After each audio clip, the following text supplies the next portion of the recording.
All right. Well, thank you. Good evening. Yes, we are ready to go. We are live streaming now, Mary, and I'll turn the meeting over to yourself. Thank you very much.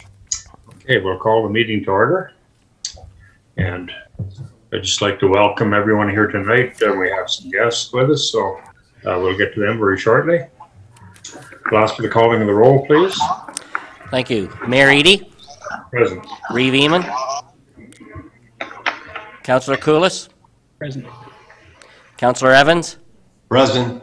Councillor Hines? Present. Councillor Jamieson? Present. Councillor Sidney? Present. We have a quorum, Mayor Eady. Thank you. A declaration between your interest in the general nature thereof. Okay, hearing none. I'll turn it over to Clerk Bomer for a motion. Thank you, Mayor Eady. We did have one motion that is coming out of our earlier closed session. I'll read that motion to council and ask for a mover and a seconder. The council receive and confirm acceptance of the preliminary draft pay equity analysis prepared by Gallagher Group, Inc., and further the council direct the transitional team to continue working through the ongoing consultations with the senior management team to develop a detailed plan for the transition of the current SMT management structure to a CAO model for approval by council based on the grid placements for the new positions of Treasurer and Director of Corporate Services Clerk, and further that all impacts arising from the foregoing transitional plan that result in changes to peer roles, as SMT directors, direct report roles, or any other positions be reviewed and forwarded to the Gallagher Group, Inc. for job evaluation as required through the Director of Corporate Services Clerk for confirmation by Town Council. Okay, we need a mover for that, please. Reeve Eamon, seconded by Councillor Jamieson. Any comments? Reeve Eamon. Thank you, Your Worship. Progress has been slow, and I think we are making progress. Sometimes it's hard to tell given the many moving parts that we're dealing with, but I'm comfortable that we're moving in the right direction. And I have a question for Mr. Balmer. The last recommendation, does that have to come back to council if the transition team makes the recommendation that some of the positions be reviewed? Or is it that we bring back the report once the position is reviewed? No, I don't see this having to come back only after the report has been produced. Yeah. Thank you. Thank you. Any other questions or comments? Okay, hearing none. All in favor? Carried. Okay, motion that Nancy Salmuir and Sheila Kemp, representatives of the Renfrew Tennis Club, be heard before council to provide information on the services the club provides to the community. Mover, please. Reeve Eamon, seconded by Councillor Hines. Okay, we'll turn it over to you two ladies to give us your presentation. Thank you. Hello, I would like to thank Mayor Eady, all the council members, and everyone else attending the opportunity to present this evening. My name is Sheila Kemp, and I'm an avid tennis player, past president of the Renfrew Tennis Club, and currently the social convener. And I'm Nancy Samir, and I've been a member of the tennis club since I was a child when it was located at the RCI parking lot. I recall seeing the 3D models of the plans for Mattaway Park at the rec center when my dad, Herb Russell, was the recreation director, and then being so pleased in 1981 when the new courts were built there, and I was a teenager in high school at that time. Those courts were built with a lot of community sponsorship, particularly the Lions Club of Renfrew. And yeah, I've been around for a long time playing tennis, and I'm now currently the treasurer of the tennis club.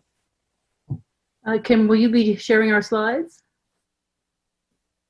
Yeah, we're just having a little bit of technical delay, but we do have it up and it should be showing there just in a couple moments. Okay. I can probably just read my own notes on the objectives tonight anyway without that slide showing. So our objective tonight is to provide information about how our club operates, the financial data, and to clarify any misconceptions. The Mattaway Park expansion plan Whoops. Second here. Sorry, I just need to do something here. If you can go to slide 2 then. Perfect. So the Mattaway Park expansion plan affects us directly, and we would really like to be informed and engaged moving forward so that we can ensure the continued success of our tennis club. Next slide, please.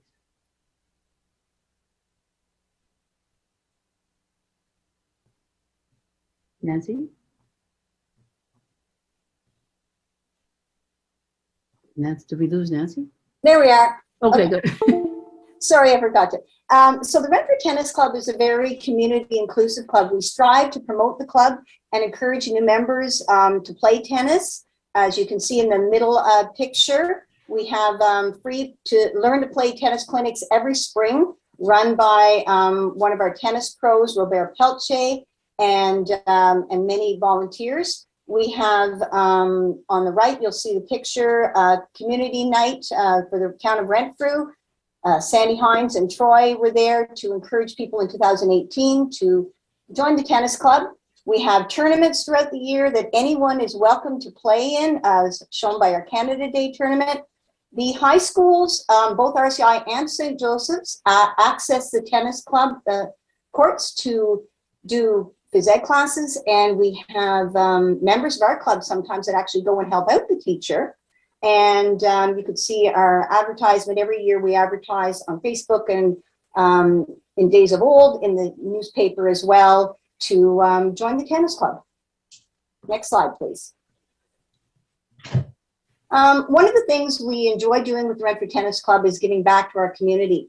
And Randall Donnelly was a longtime member of our club. He held many executive positions over the years, and unfortunately, Randall passed away in 2017. And so it was decided at that time that a memorial tennis tournament would be held every year in honor of Randall. And in 2018, we had our first one, and we donated $800 were raised at that tournament and given to Hospice Renfrew.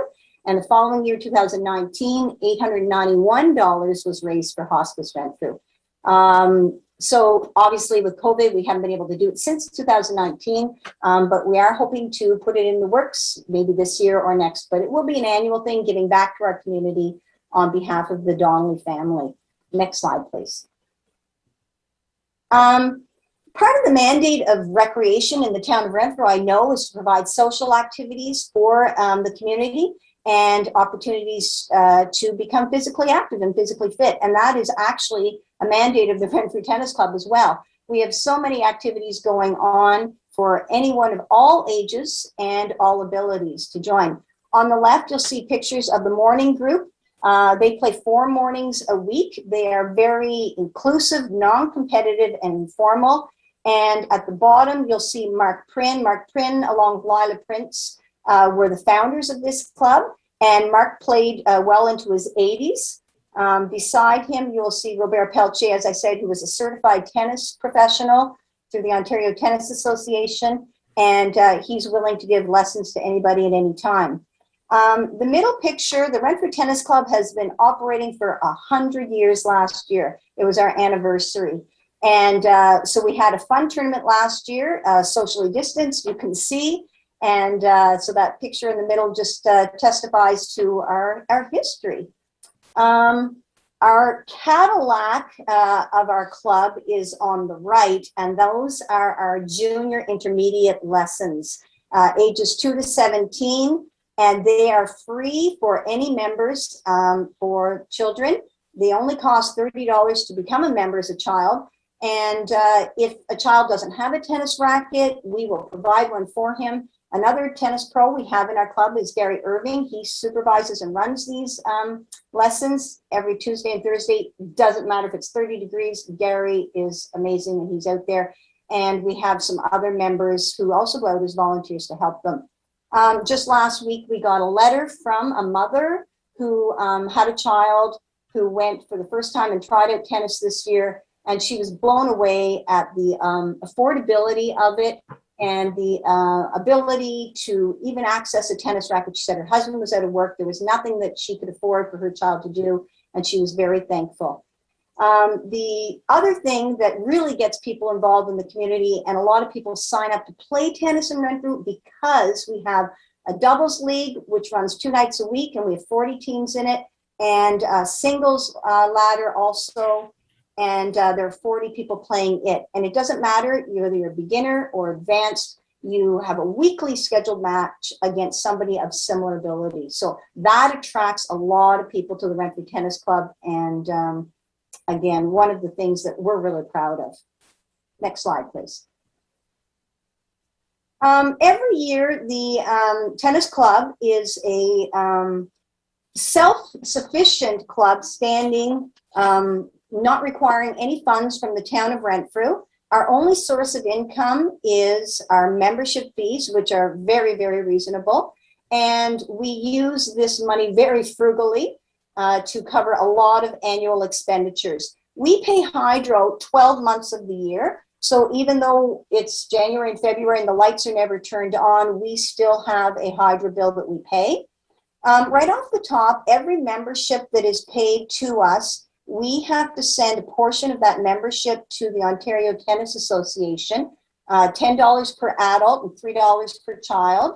And this allows us to access their insurance. So we pay for our own insurance, liability, and facility insurance through the Ontario Tennis Association, given that we are members with them. So you can see a list there of a lot of different annual expenditures that we have, and that does not include all of them.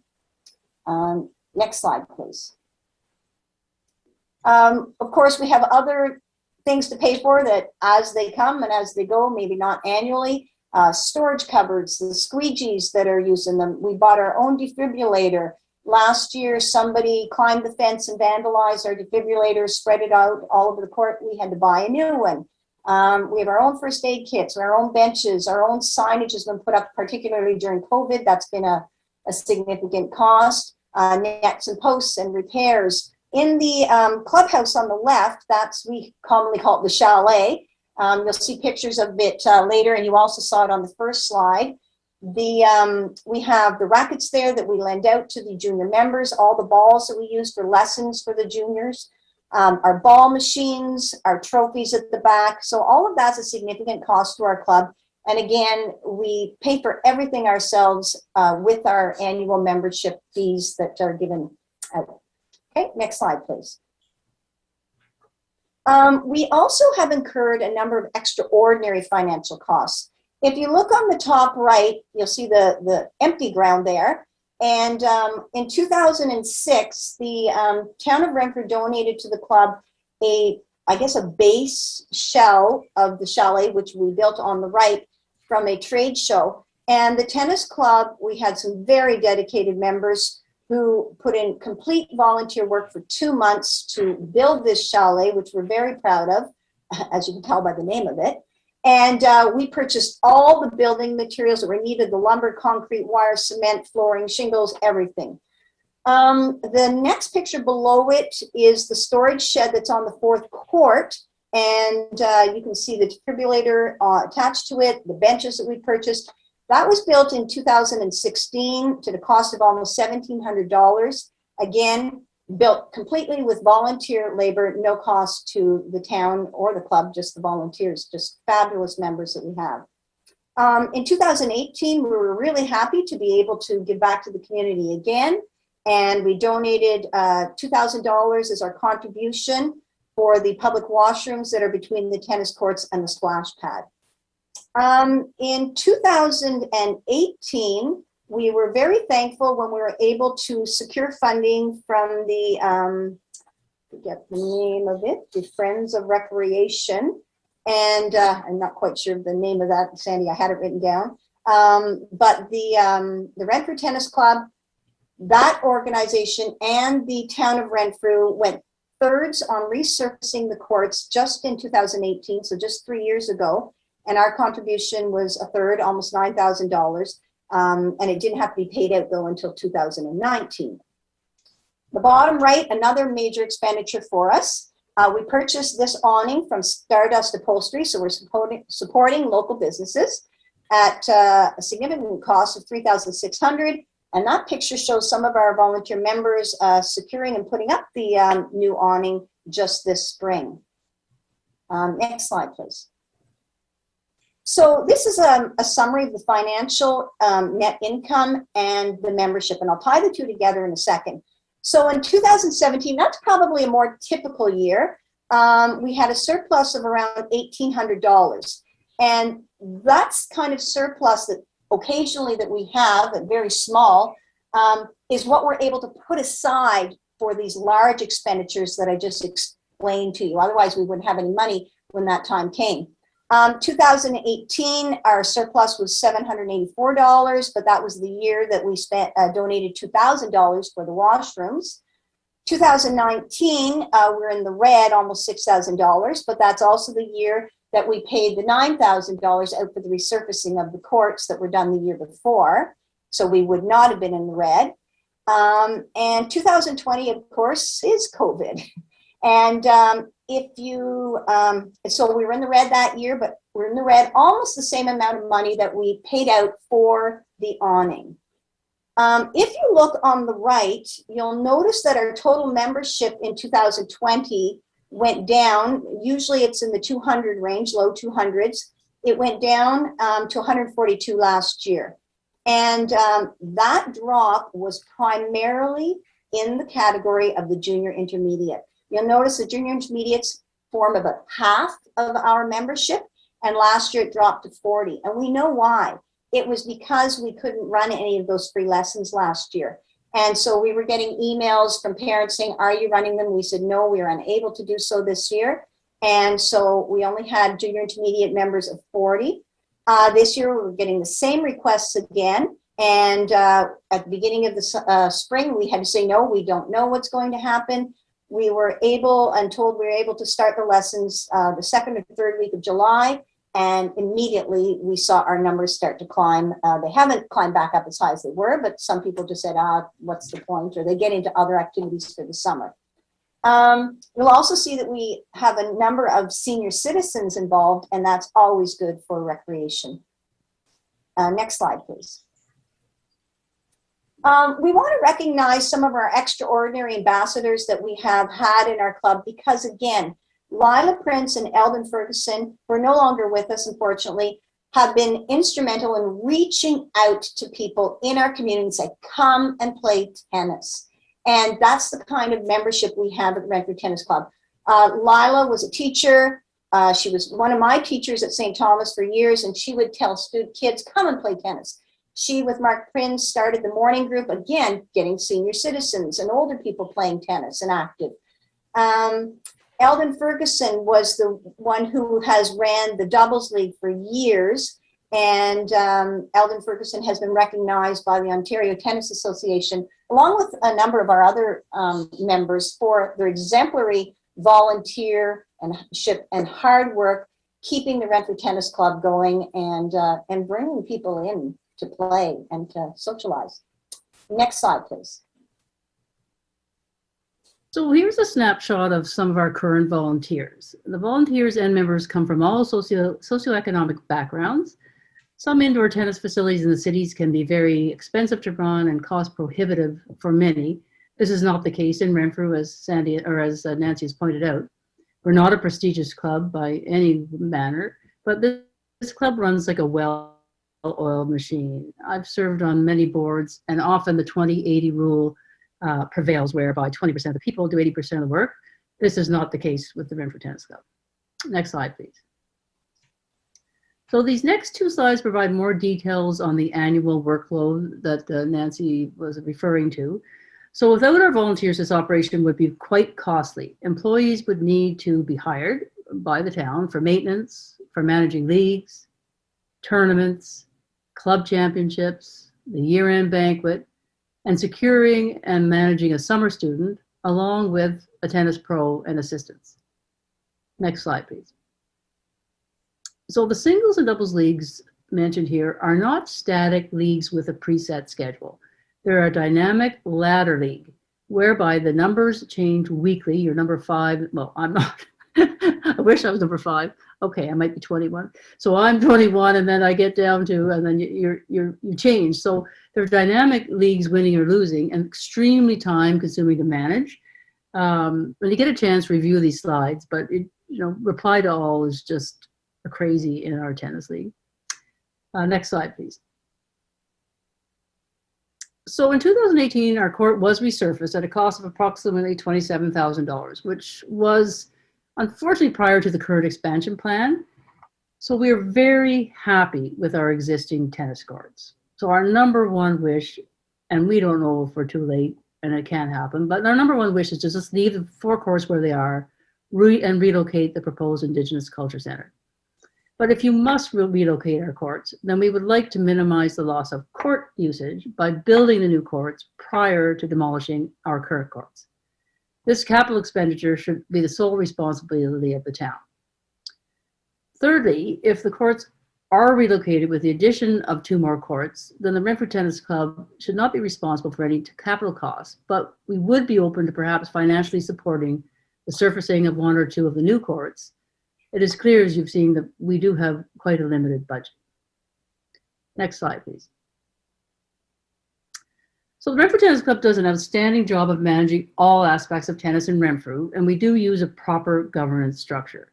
So this is a proven cost-effective model that is standard in the municipal recreation sector.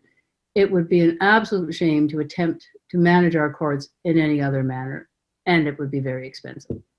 Our members make it real, and we take pride in ownership of our courts. Without our involvement, the courts are at risk of becoming just another leaf gathering facilities that we see in other communities. Next slide, please. Renfrew Tennis Club is an organized public tennis facility that is an active, progressive, and inclusive recreation program. And as I mentioned earlier, I think it represents the community values of Renfrew and the building of lifelong relationships, and while promoting fitness and fun. Next slide, please. So this is our final slide and a great summary just to show the value of the Renfrew Tennis Club to the town of Renfrew. There's no maintenance, labor, or cost for the town of Renfrew. That's a lot of savings. There are 240 members. That's a lot of active citizens. And it's 100% volunteer managed, total success. So thank you for your attention this evening. If time permits, we can try to address any questions anyone might have. We could just ask if you could take the slide down, please. We can see everybody. Great, thank you very much. Okay, any questions or comments, council? Revimo. No questions right now. If possible, could you leave your emails with Clerk Ballmer just in case? I'm sure once he gets us the presentation, I'll probably generate some questions. But thank you for the information. I didn't have a lot of information when we first had the topic brought to the agenda. So thank you. That really helps me do some thinking. And yes, he does have both of our emails now, so that's great. And it really is a kind of an unknown, fabulous secret of Renfrew that, you look around, like go to Pembroke and look at their tennis courts. They come here to play. Look at Deep River. Look at Armpart. Armpart doesn't, they're just leaf gathering, weeded things. So this is pretty special. Okay. Any other questions or comments? Councillor Sidney and then Councillor Evans. I'm just wondering if your 240 members are all residents of the town of Renfrew. I don't have that data offhand. We can get back to you on that, Tom. There are probably some from like the White Lake area. I'm not sure, Nancy, if we have that. I don't know if you have it on offhand, but it does include the whole community. Horton, McNabb. I don't know if we've had members before join from other places, but I think now everyone is in this area. But if you want specific numbers of who lives where, is that what you're looking for? Because we can. I just wondered how many live in the actual municipality of the town of Renfrew. We do not have that information with us now, but We never track that, although we do have addresses of, like when you register and pay your membership, you have to give your address. But we have never like broken it down and looked at it. Was that a concern for a reason? It's just, it's a big expense for the town of Renfrew to have to undertake. So I just wondered if it was, if it was only the citizens of Renfrew that play tennis on those courts, or if it was around the area of, the greater area. So I just was looking for clarification. But it's not an expense because, as we pointed out in our presentation, we're not getting funding. Like our club right now is self-sufficient, and we're not a drain on the town at all. We get, I think they deliver us a picnic table each year, a garbage can, and this year there was a lot of bird poop on the courts, and so we asked them to come and spray it off. So the courts and our club are no cost to the town of Renfrew. Okay, Councillor Evans. All right, I'm just going to say Sheila and Nancy, I don't know your last names, but thank you so much for your presentation. The information you're providing us this evening is very insightful, and again, your research and what you're bringing to the community is of, I believe, some value. I wish you all the further success. Hopefully we can work something together out. Thank you very much. And you're not too old to start tennis. We like anybody coming in. Come on in. Thank you. Thank you. Thank you. Any other questions or comments? Okay, I guess I'm not hearing any more. Thank you very much for your presentation. Very informative. Congratulations on 100 years. Yeah. Thank you, Mary Edie, for having us. Yes, thank you very much. And I'm glad. And any questions, the emails, Kim has them. So we're happy to respond. Okay, thank you very much. All right. Appreciate it. Thank you. Bye-bye. Again, we're going to have to move on. So again, thank you. Okay, all in favor of the presentation? Carried. Thank you. Okay, that the minutes of the regular meeting of council held July the 13th, 2021 be adopted as printed. Mover, please. Councillor Hines, second by Councillor Jamison. Any questions or comments on the minutes? Hearing none, all in favor? Carried. That the minutes of the special meeting of council held July the 20th, 2021 be adopted as printed. Mover, please. Councillor Evans, seconded by Revimo. Again, any questions or comments on this motion? Hearing none, all in favor? Thank you. Carried. Okay, that the letter request from the Renfrew Business Improvement Area concerning the use of the Low Square and the closure of Railway Avenue be received. And further, Renfrew Town Council approved the closure of Railway Avenue and the use of Low Square on September 23rd, 2021 from 4 o'clock to 9 p.m. for the event that harvest night.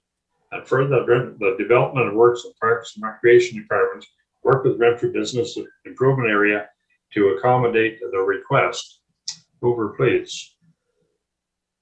Councillor Kula, second by Revimo. Any questions or comments on this? Okay, hearing none. All in favor? Carried. Okay. That the minutes of the Planning Advisory Committee meeting held July the 6th, 2021 be received. Mover, please. Councillor Hines, second by Councillor Evans. Turn it over to Councillor Hines for the report. Thank you very much, Your Worship. This was our meeting of July the 6th, and we did receive the minutes of the previous meeting, and the two applications that we dealt with were are actually on our agenda tonight as the way this falls out. So I won't get into a lot of detail because certainly after the planning meeting and putting together the report for council, certainly our planner Eric Withers has more to say on these. But the first one dealt with the development that's going on out at 785 O'Brien Road, and this is, as I said, coming forward this evening, and they had some certainly things to deal with, such as looking at the configuration of the traffic and the traffic impact study and how the turning lanes might go to facilitate the restaurants that are going in that area. And they are working with various restaurants to come up with an agreement to have them come to Renfrew. And the second application was for 760 O'Brien Road, which is the Days Inn. And they are looking to put a telecommunication tower up, actually, Canacre for Bell is looking after that, that development of the telecommunications. So we did have some very good questions for the representative, and as I said, that is coming forward on the council agenda tonight, so I won't go through all the details on that. And as in every meeting, we have Planner Withers provide us with a verbal review of kind of what's coming up and what applications we might be looking forward to. And I can tell you there are quite a few, and they come pretty fast to council. We've been very busy entertaining at least 2 or 3 applications at every planning meeting. And I want to say that the outdoor patios right now, all the encroachment agreements have been set up with the various businesses, and they look terrific on the street. Nothing but great comments about how professional the patios do look. And so kudos to the planning committee and to the folks that sit on planning committee and the council themselves for moving that forward. It just enhances the street so much with everything else the town has done. Recreation has put the flowers in. They're absolutely beautiful. And the hanging baskets that the BIA has put in place and the lights on the poles, it's magnificent is one of the comments that I got. So our main street looks wonderful. And of course, just we had questioned the planner in regard to the Rogers Telecommunication Tower that I believe it was last year or could have even been the year before that we had that coming forward at the fairgrounds, and then it was moved somewhere else. Anyway, that at this point has been terminated by the company, and they're not moving forward with that application now. At this time, it may come forward in the future. And of course, we had an update on the Lapine development. They will be bringing another site plan to us, probably at our September meeting. So things are really moving along with in the planning department, and I look forward to you hearing the next 2 reports in regard to the site plan approval that's coming forward. So any questions? Any questions, comments, council? Review them.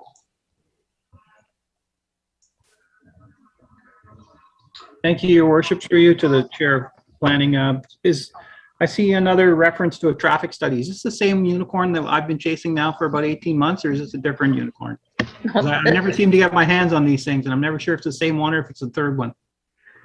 I believe it is the same because, well, it was done by the Trivertus group. And maybe if Eric is with us, he could answer that. And you're looking for a copy of that? Yeah, at some point, if somebody could smuggle me a copy, I'd appreciate it. Well, we'll make sure we get you a copy. I don't think we have to smuggle it. Eric, can I, Your Worship, may I ask Eric to answer that Yes, question? Planner Withers. Okay. Planner Withers? He's here, Yes. yeah. Okay.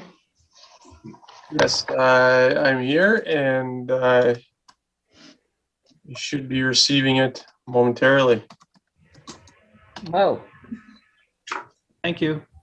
Welcome. All right. So any other questions? And if anybody else would wish a copy of that, I'm sure the planner would be more than happy to provide that to you. I'll copy all council on that. Okay, that's great. Thank you. Oh,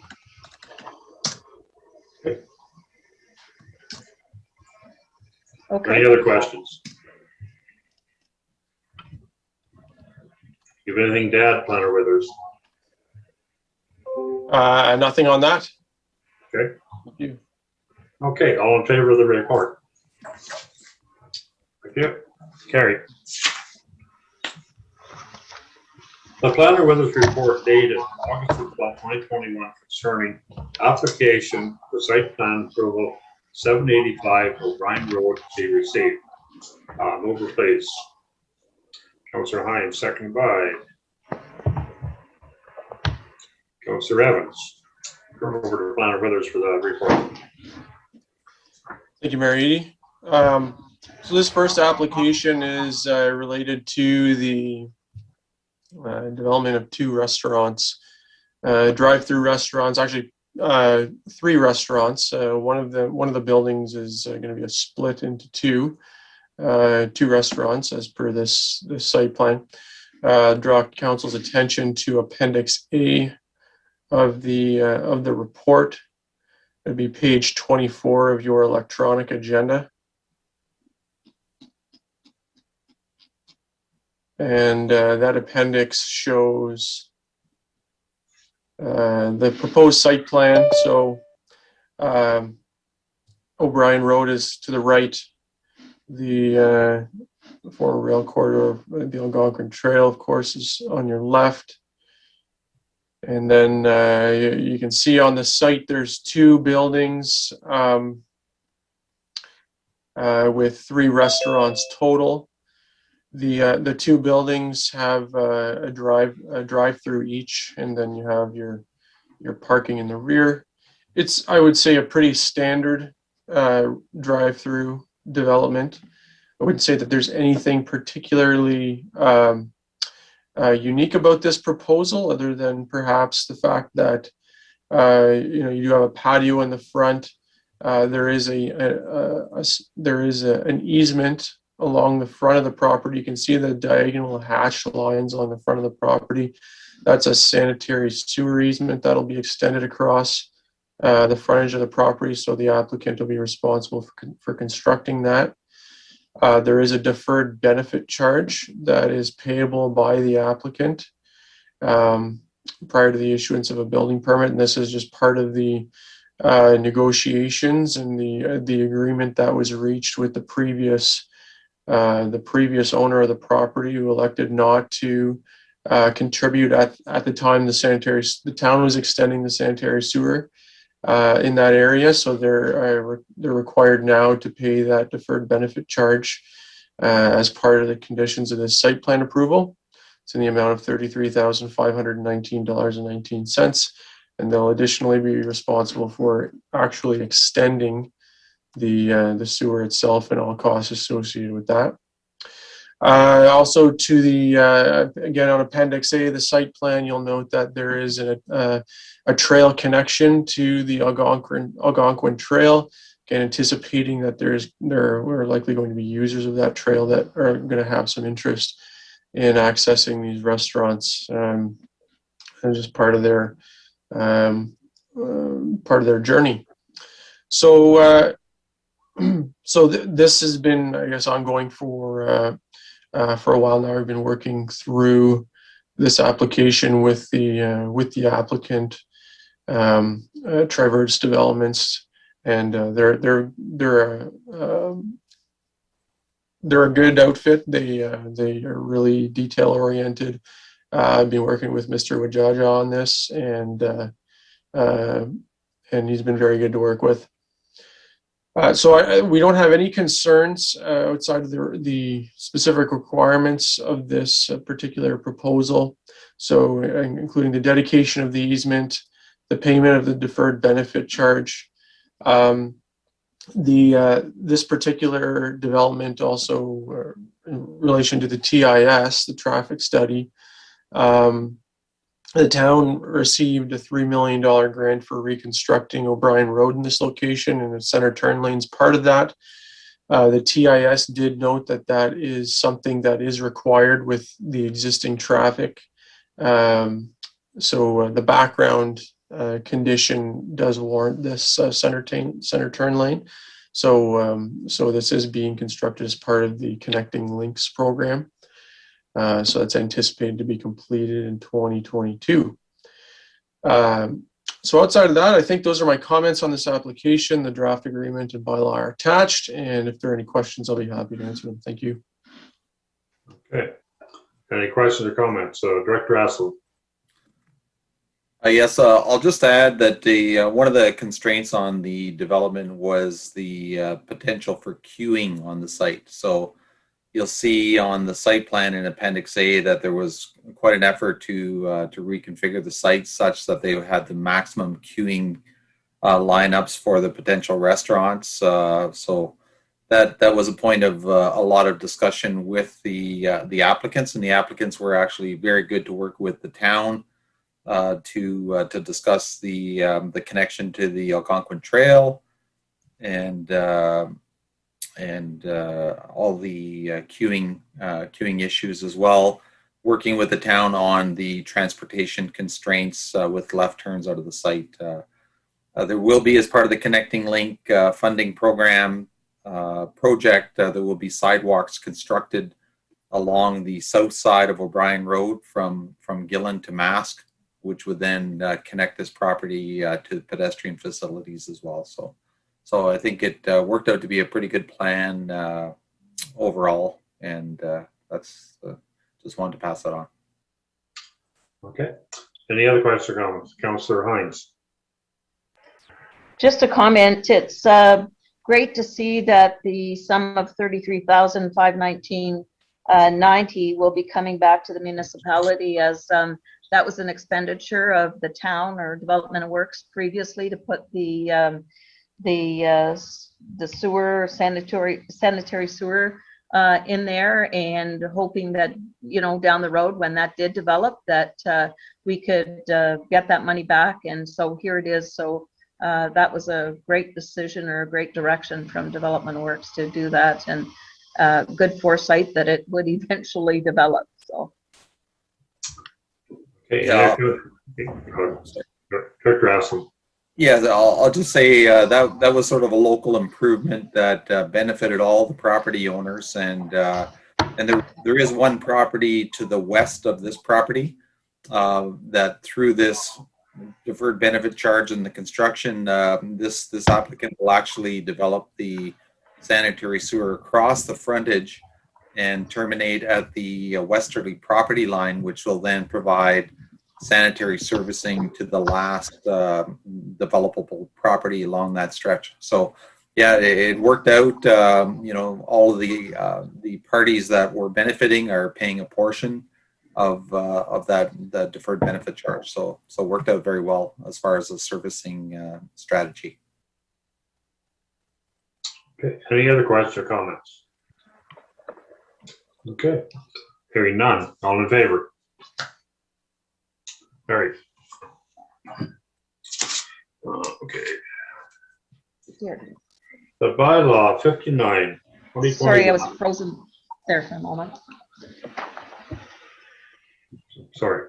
Okay, the bylaw 59, 2021, being a bylaw to authorize the mayor clerk to execute a site plan agreement with Travertis GP1 Incorporated in relation to the property located at 785 O'Brien Road, roll number 4748 000 020 1711. I'm sorry, 17100. You read it first time and deemed to have been read a second time. Over, please. Councillor Hines, second by Reeve Emo. Any questions or comments? Hearing none, all in favor? Carried. The bylaw 59, 2021 being the bylaw to authorize the mayor clerk to execute a site plan agreement with Travertis GP1 Incorporated in relation to the property located at 785 O'Brien Road, roll number 4748 000 020 171100. Be read a third time and be passed. Mover, please. Councillor Jamison, second by Councillor Evans. Again, any questions or comments? Hearing none. All in favor? I'm sounding, Clerk Fulmer, like I'm getting an echo back here. Is that anybody else hearing that? If I could ask Councillor Hines to mute, I think it's coming from her microphone. Yeah, it was the fan here in the kitchen at the town office where I'm located. So I will. Okay. The next motion then. The Planner Withers report dated August the 12th, 2021 concerning a telecommunications tower 760 Gibbons Road be received. Over, please. Councillor Jemison, second by Councillor Evans again. Turn it over to Planner Withers for the report. Thank you, Mayor. Excuse me. Thank you, Mayor Eady. This is an application or a request for concurrence for a telecommunications tower being proposed at the Days Inn site. This is a monopole tower, 22 meters. It's the operator will be Bell, and it's a pretty straightforward proposal. So just as part of the process for these applications, ISED requires that the town provide the applicant with either a resolution of concurrence or non-concurrence. Typically, if there are any issues with the application that result in a resolution of non-concurrence, the federal government typically likes to see the applicant and municipality work those issues out before moving forward. So there is a process to deal with any issues that do arise. In any event, so this proposal, as you can see on Appendix B, page 49 of your electronic agenda, the Appendix B has a site plan. Let me just give council an opportunity to flip to that appendix. So Appendix B is a site plan showing the proposed location of the tower. You can see the full development of the site isn't shown here, but you can see the outline of the hotel. Kind of, I'm going to say the top half of the drawing, just slightly right of center, and you can kind of see the outline of the building itself, and then the hydro service that comes down towards the bottom of the site, and then hooks up to the tower, which is at kind of the bottom of the property. I'm going to say just to the left of the cul-de-sac. You can see the location of the tower. There is no compound associated with this tower, as you might see with a larger kind of tripole structure.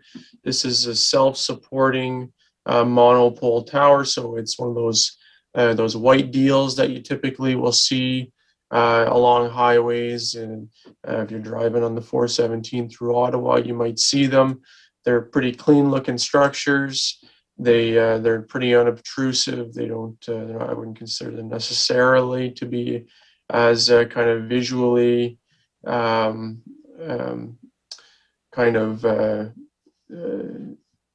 as much of a visual impact as your typical tripole structure with guy wires and whatnot. So I think it's visually it'll be okay.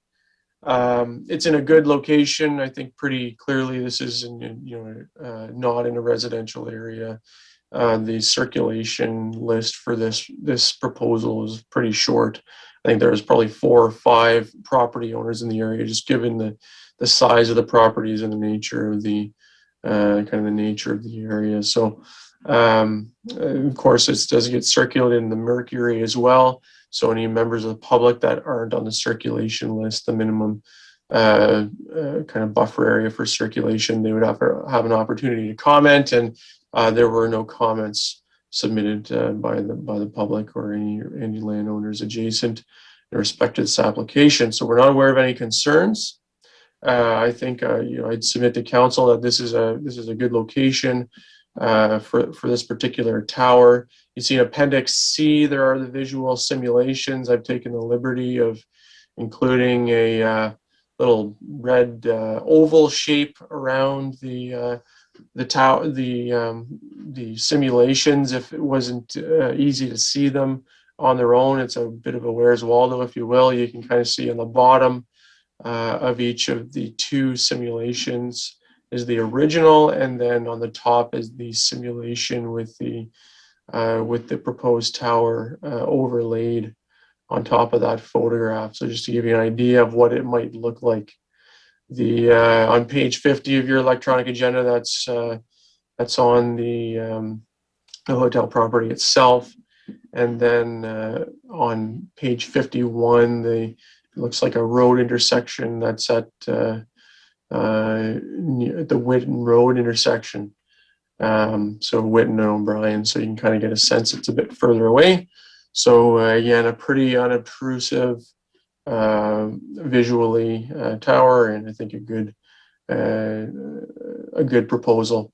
It's certainly obviously going to help the telecommunications infrastructure in town, and going to further improve our ability to communicate. So I think those are my comments. If there are any questions, I'd be certainly happy to answer them. Thank you. Any questions, Council? Okay, hearing none, all in favor? Carried. The Renfrew Town Council resolved to concur with the proposed of a Canacare for Bell Canada in relation to file number D-26-03 involving construction of a 22-meter monopole telecommunications tower for the property located at 760 Gibbons Road, roll number 4748-000-020-17560. Mover, please. Revimo, seconded by Councillor Sidney. Any further questions or comments?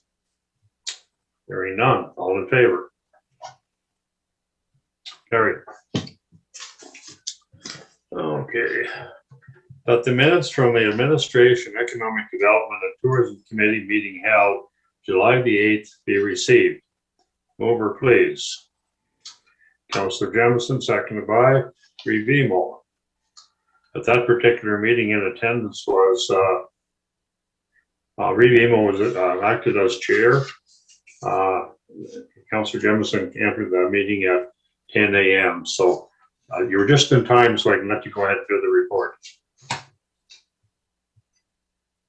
Councillor Jemison. I know, right? It's easy for me to report when I wasn't there. From what I can gather, we're still working through some sign, talking about the sign on the highway still, and signage downtown as well. So basically, there's not a whole lot going on until we get that narrowed down, what, on a design or with a look, and then we'll be able to bring that forward to council. So it's basically was just about the signage. And that was about it. It was pretty quiet that day. Okay. Yeah. Any further questions or comments? Okay, hearing none. All in favor? Carried. That the minutes of the Human Resources Committee meeting held July the 20th, 2021 be received. Mover, please. Revimo, second by Councillor Jemison. Turn over to Revimo for the report. Thank you, Your Worship. Through you, I'd like to report to council. We met, it was an electronic meeting, of course, at this time of COVID. I'll draw your attention to page 2 and item 9.1. We authorized a contract with a benefits supplier that would allow us to provide the same benefits across the corporation to all of our municipalities.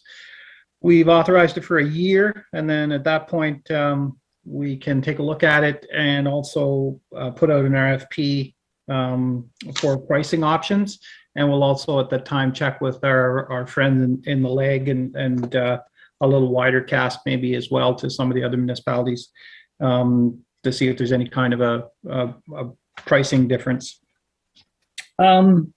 9.2, we had discussion about content of letter for hire to the treasurer. Just some housekeeping things. Since learned that probably it's better to be included in a work program as opposed to letter to hire. So we'll make sure that our input is delivered forward. 9.3 QP negotiations on page 3. So we did meet on, I'll just update you very quickly. We did meet on August the 10th and 11th with the library branch of the QP local. And we're meeting again September 1st. There was approximately 22 items between the two parties, between the library board and the local for discussion. About 3/4 of them were resolved. So it was quite a fruitful session. Both days were, I guess, about 8 hours, and it was interesting and I think very productive. 9.4 human resources position update. We're moving in a direction with that, and you'll see some information come to you probably late next week on it for some decisions. And then 9.5, we're working on a draft training and education policy, trying to make it consistent across the organization from department to department. We had a closed meeting with some discussions about some interactions with the fire department and the fire association. And with that, we then adjourned. Thank you. Okay. Any comments or questions? Okay, hearing none. All in favor? Carried, thank you. Okay, the clerk Gomer's report dated August 12th, 2021 concerning a contract extension to J. McEwen be received. Over, please. Councillor Jamison, second by Reeve Emo. I'll turn it over to Clerk Gomer for that report. Thank you, Mayor Eady. So the report before you this evening is an issue I did bring forward to the Administration, ECDEV, and Tourism Committee back in early July. Was discussed at the time in closed session. It's essentially, and just to kind of give a review of the report, as council will be aware, our I guess we call our permanent or our incumbent economic development officer has been on long-term leave, maternity leave, since May of 2020 and is expected to return in several weeks. We've taken the opportunity to analyze and look at workloads, changes over the past several years, but more importantly, over the past year and a half during the pandemic.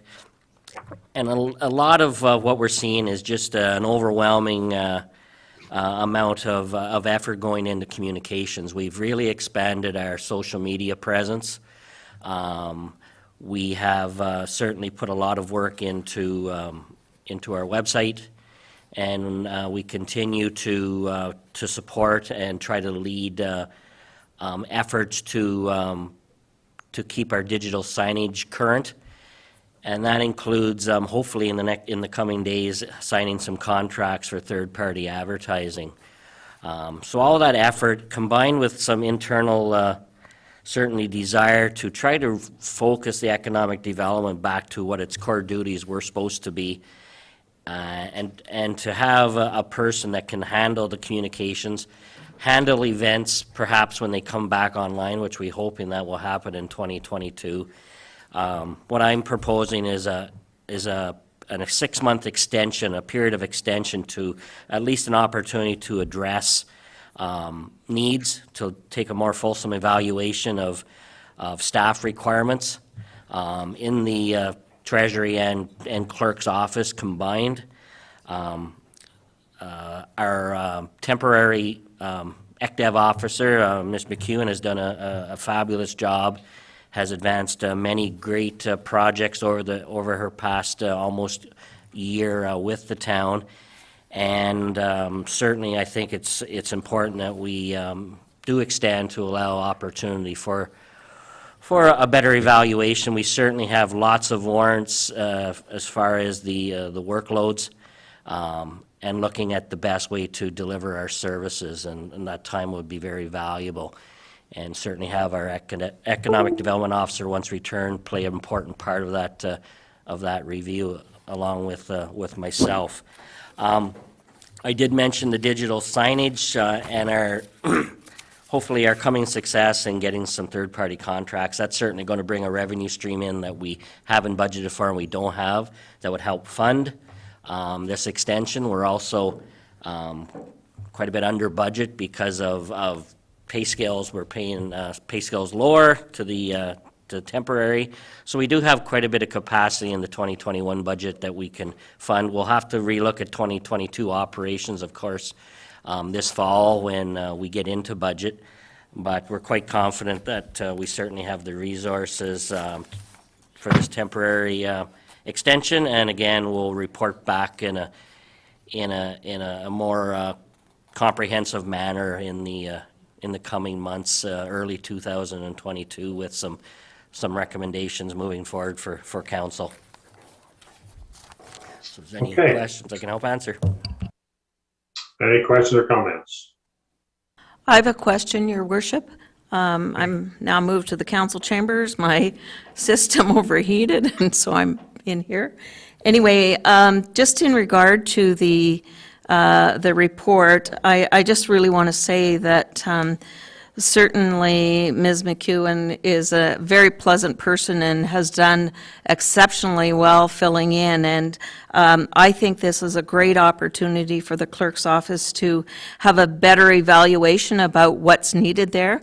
We have added some different communication elements in regard to, the signs and the correspondence and YouTube and our all of the different social medias that someone needs to be on top of, and I think she's done an excellent job doing that. So I will be supporting this contract extension so that it does allow the clerk's office to have that better time to, the more time to make a better evaluation.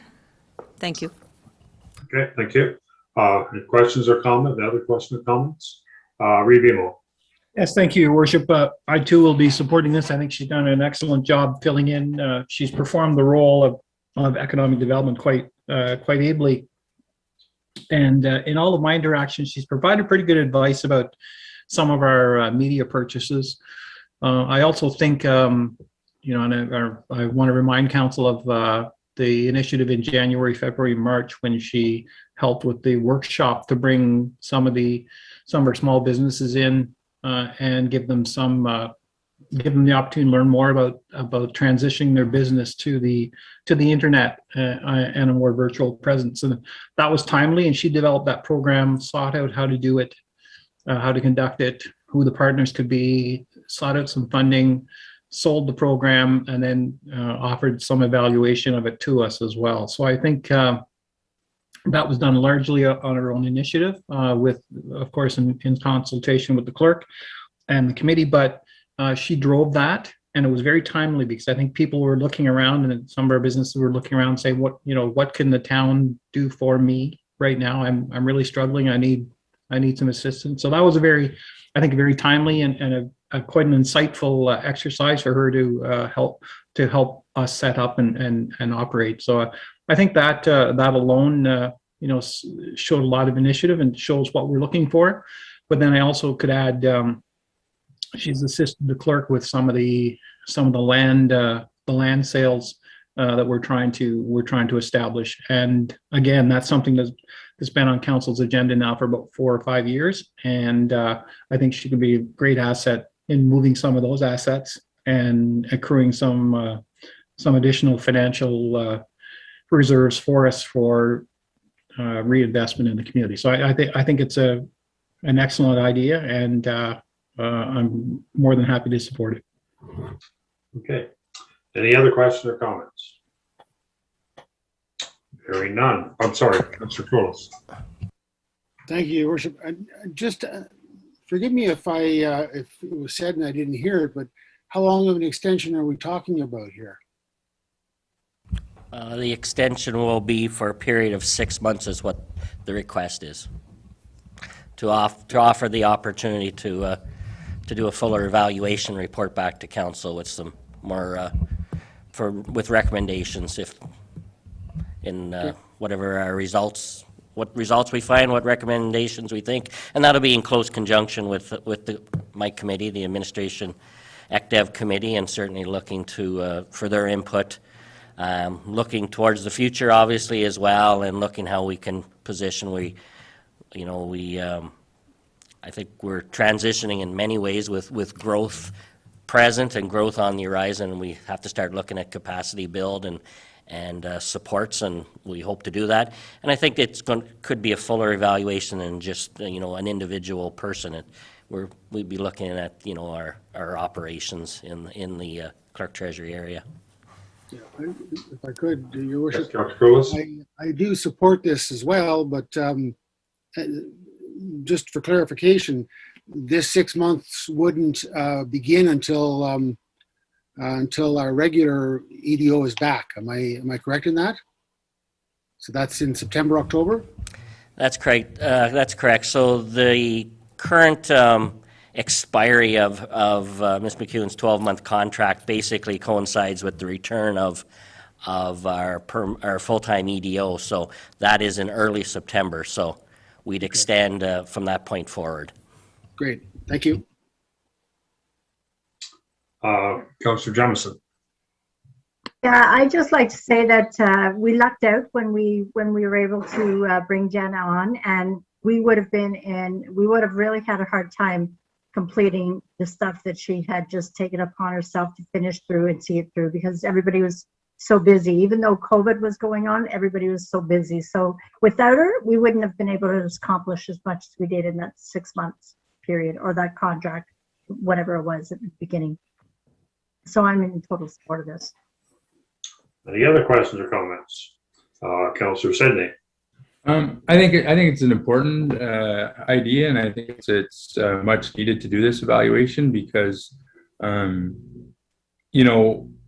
Renfrew is wanting to move forward, and I think Ms. McEwen, I've had the pleasure of working with her on a number of things over the past year, and she's definitely a forward thinker and something that definitely is very valuable for the town of Renfrew. I think if we can do a good, proper evaluation on what is needed in that digital world and social media presence and economic development areas, I think it'll be something that the town can benefit from. And again, as I said, moving forward and moving this town forward and growth and all of that stuff, I think is very valuable. Anything else? Well, I too, I just want to reiterate what some of the other council members have stated. I'm very happy to see this extension, and I'll certainly be voting in favor of it. If there's no more questions or comments, all in favor? That was carried. Unanimous? Okay.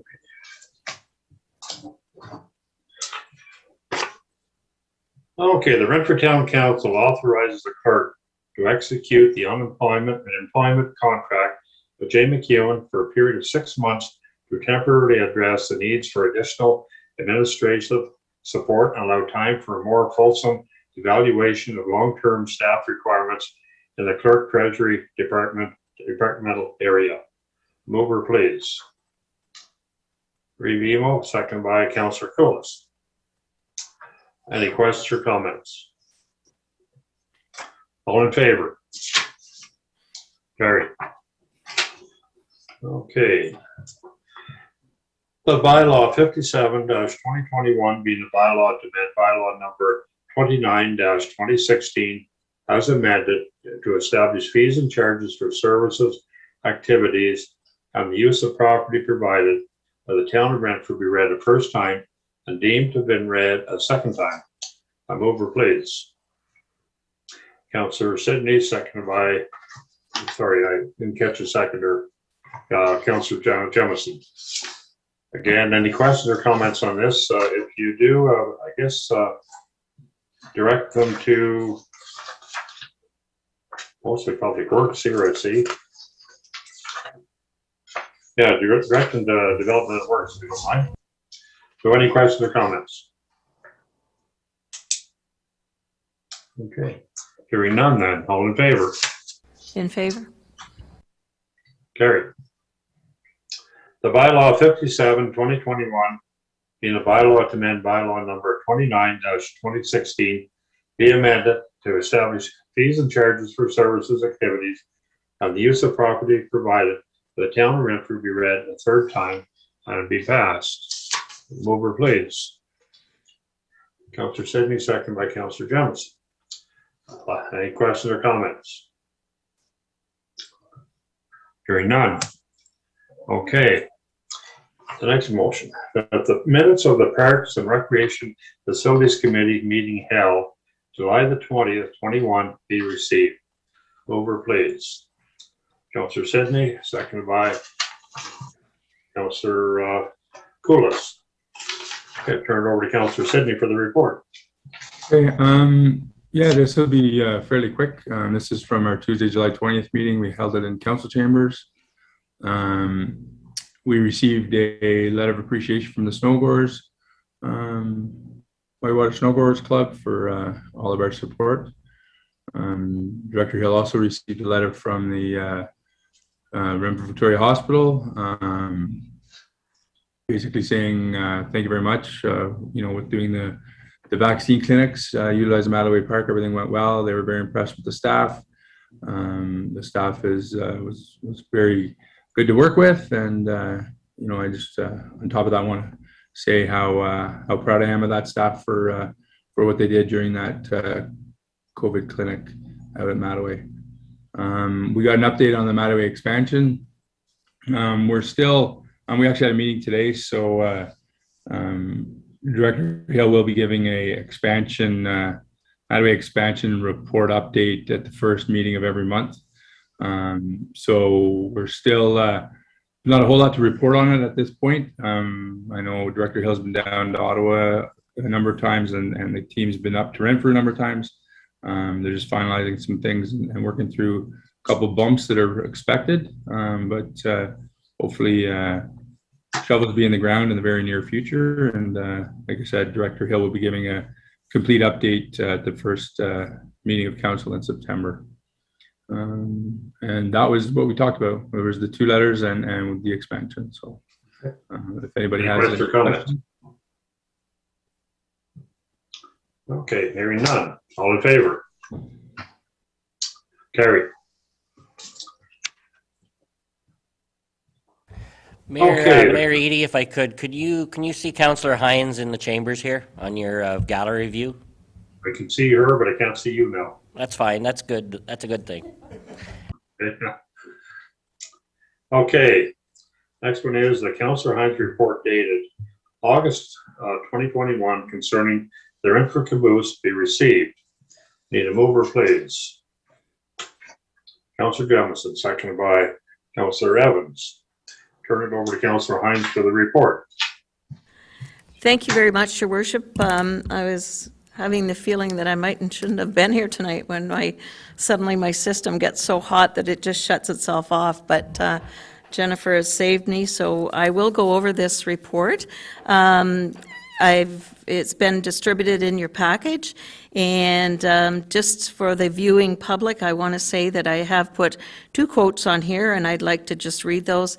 The first one, which introduces the caboose, says, "Without your past, there is no future."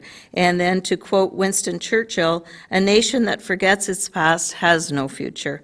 So I just want to say that the railway was a significant it was very significant in the development of Renfrew, whether it was to transport people from one location to the next, or to transport the goods such as wood, grain, or even MJ O'Brien's hockey team to their next game in Haileybury. So it has a big significance.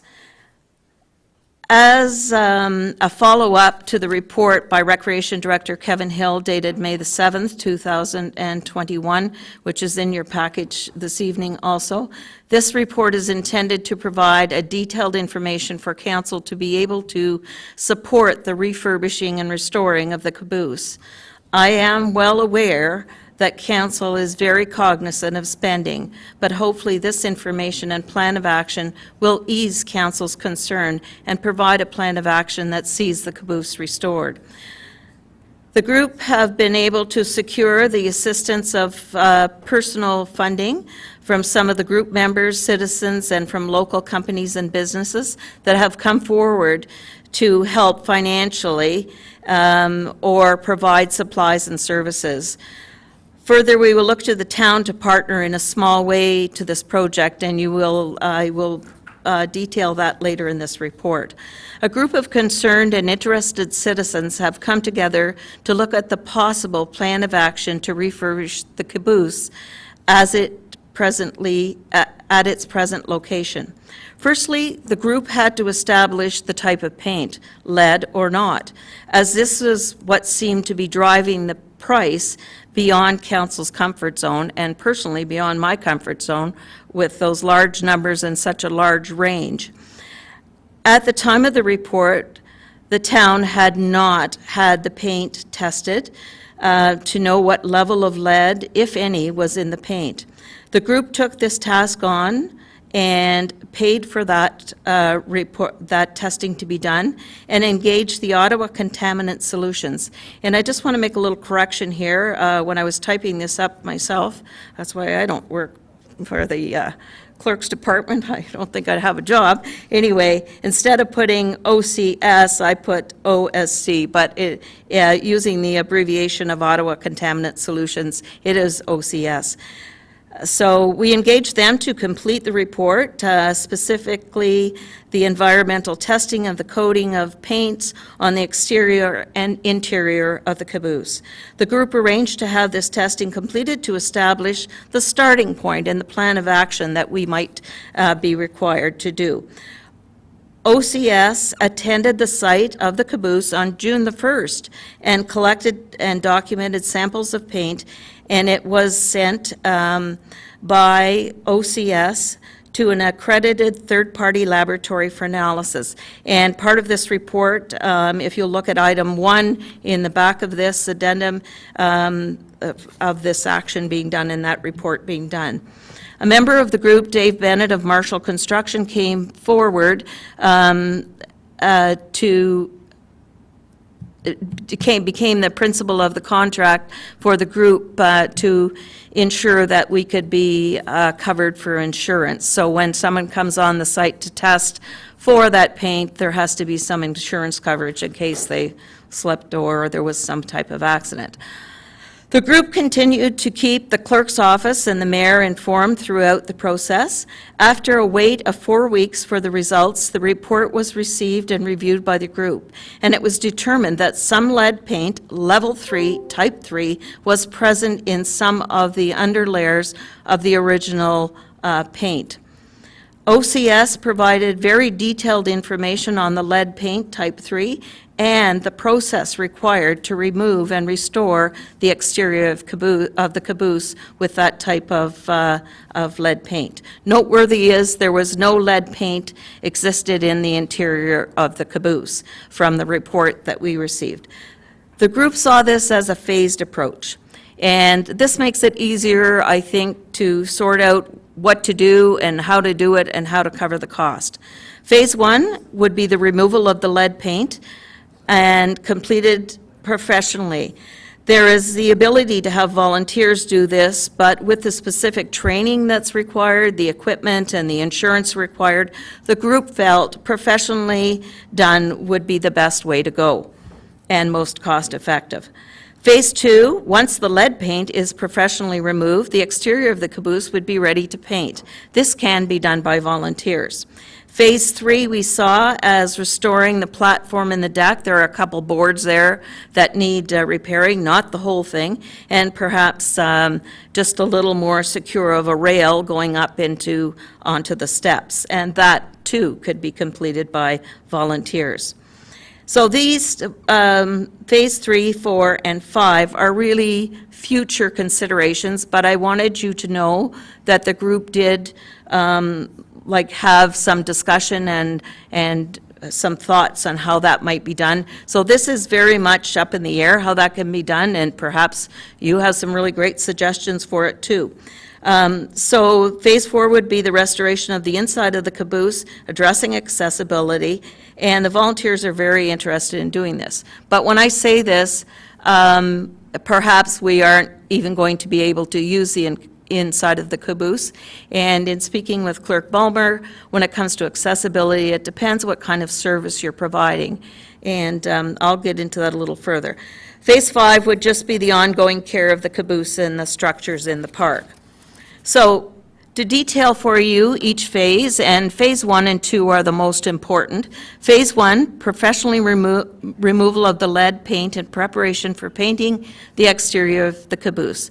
As you will see in the package for Council's consideration, a proposal from Marshall Construction, which is item Appendix A, the detailed reports and detailed information, items 1 through 4, attached, and that would be the Ottawa Contaminant Solutions report of their findings, the Ontario Ministry guidelines for lead paint treatment, contractor consideration and selection, and hazardous material training. So these are all items 1 through 4 are required to support the removal of the lead paint, and further information for you. It's kind of detailed, but hopefully you've had time to read it. The proposal notes the safety equipment will be supplied by Renfrew merchants at no cost to the council budget. The group has been very fortunate to have the merchants come forward to look after the supplies for this phase of the project, and the services of Marshall Construction will be covered by some of our company and business donations and personal donations folks have made to facilitate this project going forward. And the labor costs for Mr. Marshall's company doing this are not an issue, they are a donation.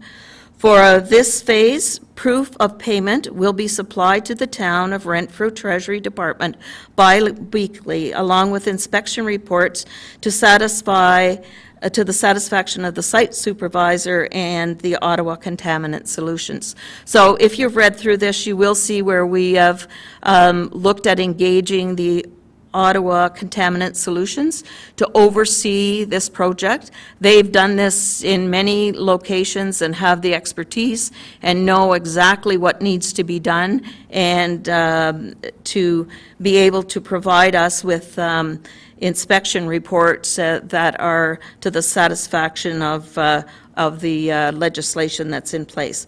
When this professional process is completed, the exterior of the caboose will be ready for painting and sprucing up, a job that, as noted in Phase 2, can be done by volunteers.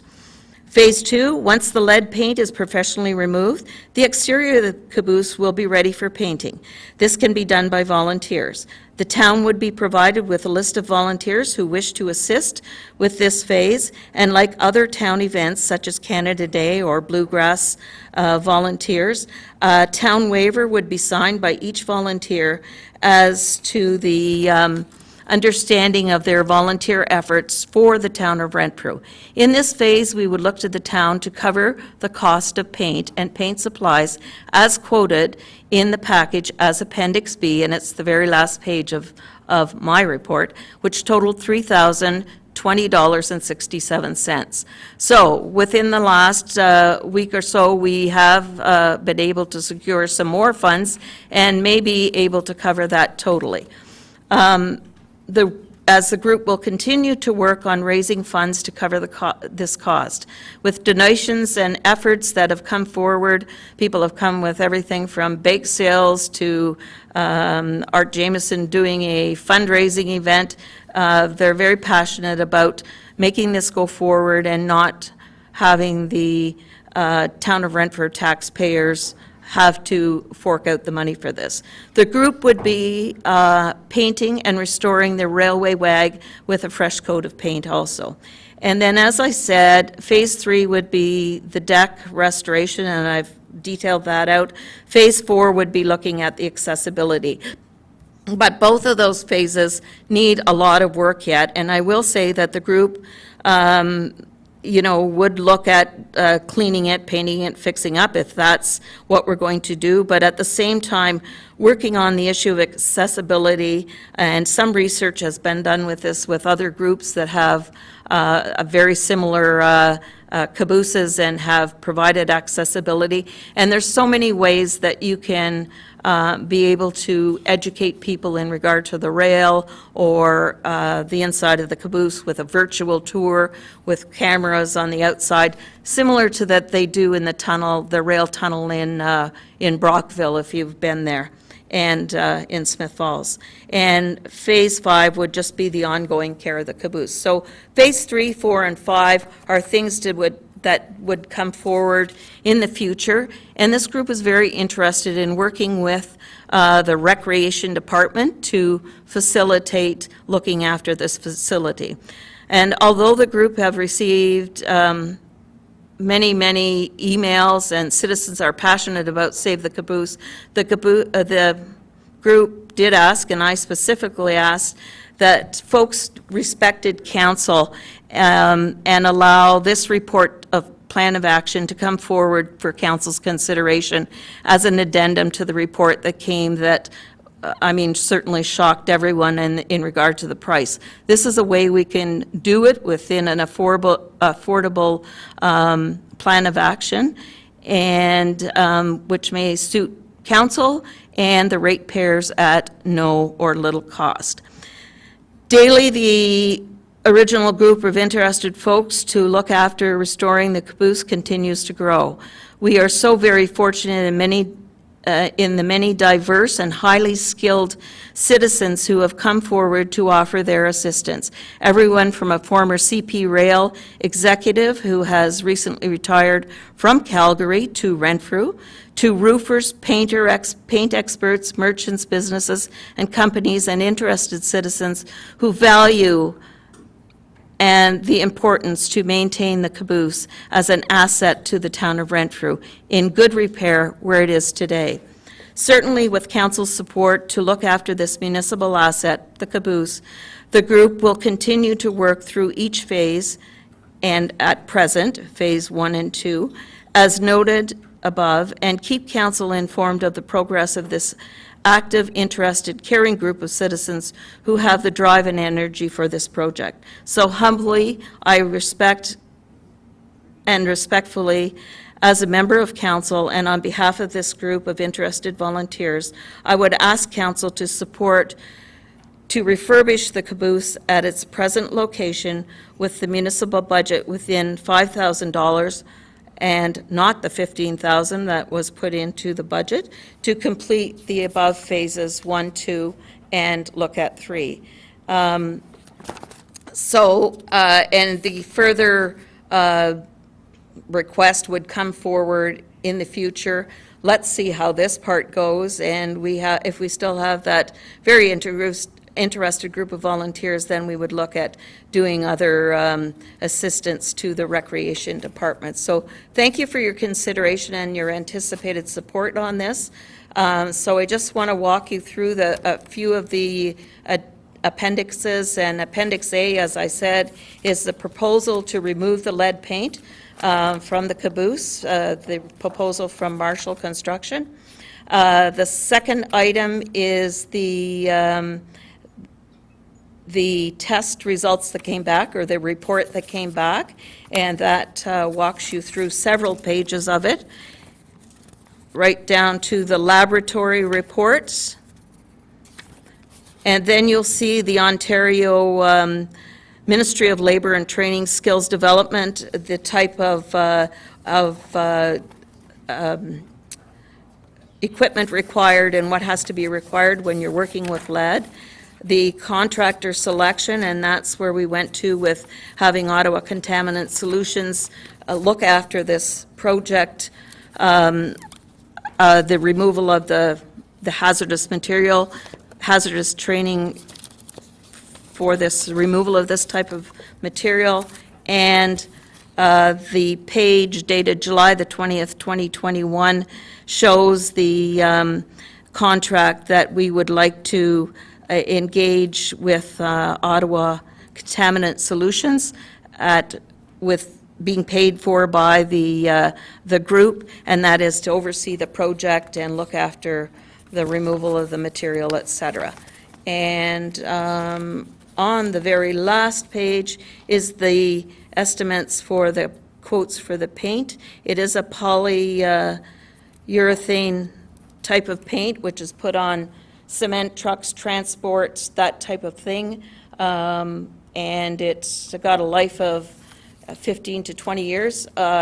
You'll appreciate that it is the same type of paint that went on the water tower, so hopefully we'll get that many years out of that. The pending report that was right behind this in the agenda is not part of this report.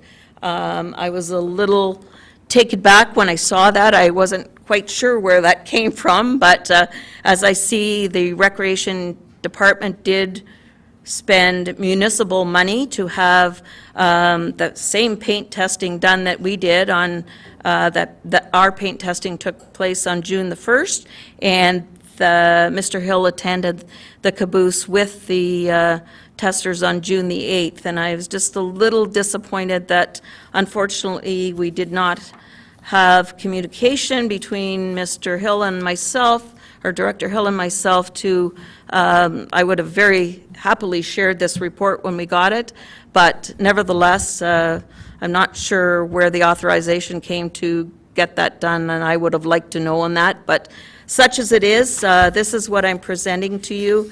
It is a plan of action, and I've worked very hard to garner support for this so that the town taxpayers are not on the hook, but they will have the caboose there, and it's in a better state than it's in today.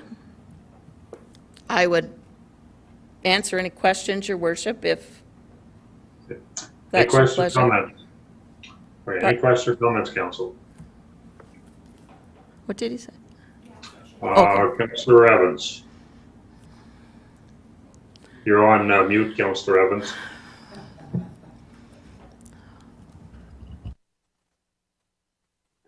Pardon me, sorry about that. Councillor Hines, thank you very much for your report, as well as the research that you've done, and the resources of the third-party experts. Appreciated much. What I do like is the detailed plan line that you've presented here with the phased-in timeline approach. I really do like the idea of allowing our community members an opportunity to participate in this, I guess, rehabilitation project. I'd support it 100%, especially knowing that the value that you're asking for is quite nominal, and most of it would be provided by the community itself. I see it almost as a flagpole to rally our community for something that some consider a very time-loved asset, or something quite recognizable by members of the community for the longest of time, and that it's doable, and most importantly, it allows our town that landmark to continue. Thank you very much again for your time, and I wish us all the best of luck for that. Okay, any other questions or comments? Revimo. Yes, thank you very much. Just a couple of very quick questions. So I see when I look through the report, so in theory, if we approved a plan going forward, then within 4 weeks, the contractor will have it stripped. Is that my understanding of the proposal? So for the sake of broad discussion, in the middle of September, the third Friday of September style? Yeah. Okay. And then secondly, is there any weather considerations for the paint? Because if it goes too late, I'm just guessing with most paint, if you go too late into the year when it's cold or damp, then it doesn't adhere as well as it could. So that, I guess, I think we probably need some reassurances, as would the community and the people who've donated, that the timelines are tight enough that the task could be completed before snow or before 10 degrees, whatever the optimal temp, or whatever the negative temperature is. Okay, those are really good questions, and we did address some of those because we are moving into the fall. So the very first thing in regard to timelines, the first thing that will happen is Ottawa Contaminants will set up this specific training for the folks that are going to remove the paint, and that will be done, and that is a week. It's like a two-day training, or it's like a 5-day training, excuse me. And they will look after that training, and the cost will be covered by the group. And as you saw, that's in the report here, the tab that's talking about working with Ottawa Contaminant Solutions. So once that training is done, then immediately we will start the removal of the paint under the direction of the Ottawa Contaminant Solutions. And as you can see in this report, there are 3 different ways that can be done. So some of them are more labor intensive than others. But having said that, it probably should be done within a week and a half. And it is dependent on weather too. So if it rains today, it's not happening, but hopefully we'll have a nice stretch of fall that they'll be able to do it. Immediately once that's done, then the volunteers, and actually previous to that, the volunteers would be doing a WMIS training altogether. We are able to do that online, all in one room, and then we would be ready to paint as soon as it's prepared enough to paint, and that probably would take maybe 2 days, is what they're estimating. But we are really aware of the fall coming and very excited to get it done, and, every day makes a difference. A supplementary, Your Worship, if you don't mind? Yes, absolutely. Thank you. And so the application of the paint, is it with a gun, or is it, not to be dismissive, a roller, just for my simple mind, or is there any? Part of it will be done with a sprayer, and the other part will be done with like a paintbrush, around the like edges. But the big parts will be done with a sprayer, and that'll again be under the direction of the Ottawa Contaminant Solution, of how to apply that paint, etc. Okay, thank you. Councillor Colas. Thank you, Your Worship. Firstly, in defense of Director Hill, he was instructed by this council to have an analysis done on the paint on that caboose, regardless of what the findings were by Councillor Hines's group. So he was only doing his job as directed to get a test done on that paint. It seems to be a very it has turned into a very a sensitive issue in the town of Renfrew, and with the involvement of various levels of media and some group of people in town that have rallied as a Save the Caboose group. I have a real problem with, first of all, dealing with a contaminant paint. I understand that marshals are going to, I guess, train some of their staff under the auspices of these people in the city. That lead paint can't be treated just like, it can't be treated lightly. It's as bad or worse than asbestos. And if some of it leaks onto the ground, if some of it gets away, people could get very sick because of it. It's a very, very dangerous product to be handling unless you know what you're doing and have experience with it. In your report, you say we're going to take it to the hazardous waste. I have it on good authority. You can't do that. It has to go somewhere in the city. So that part of the report's not correct.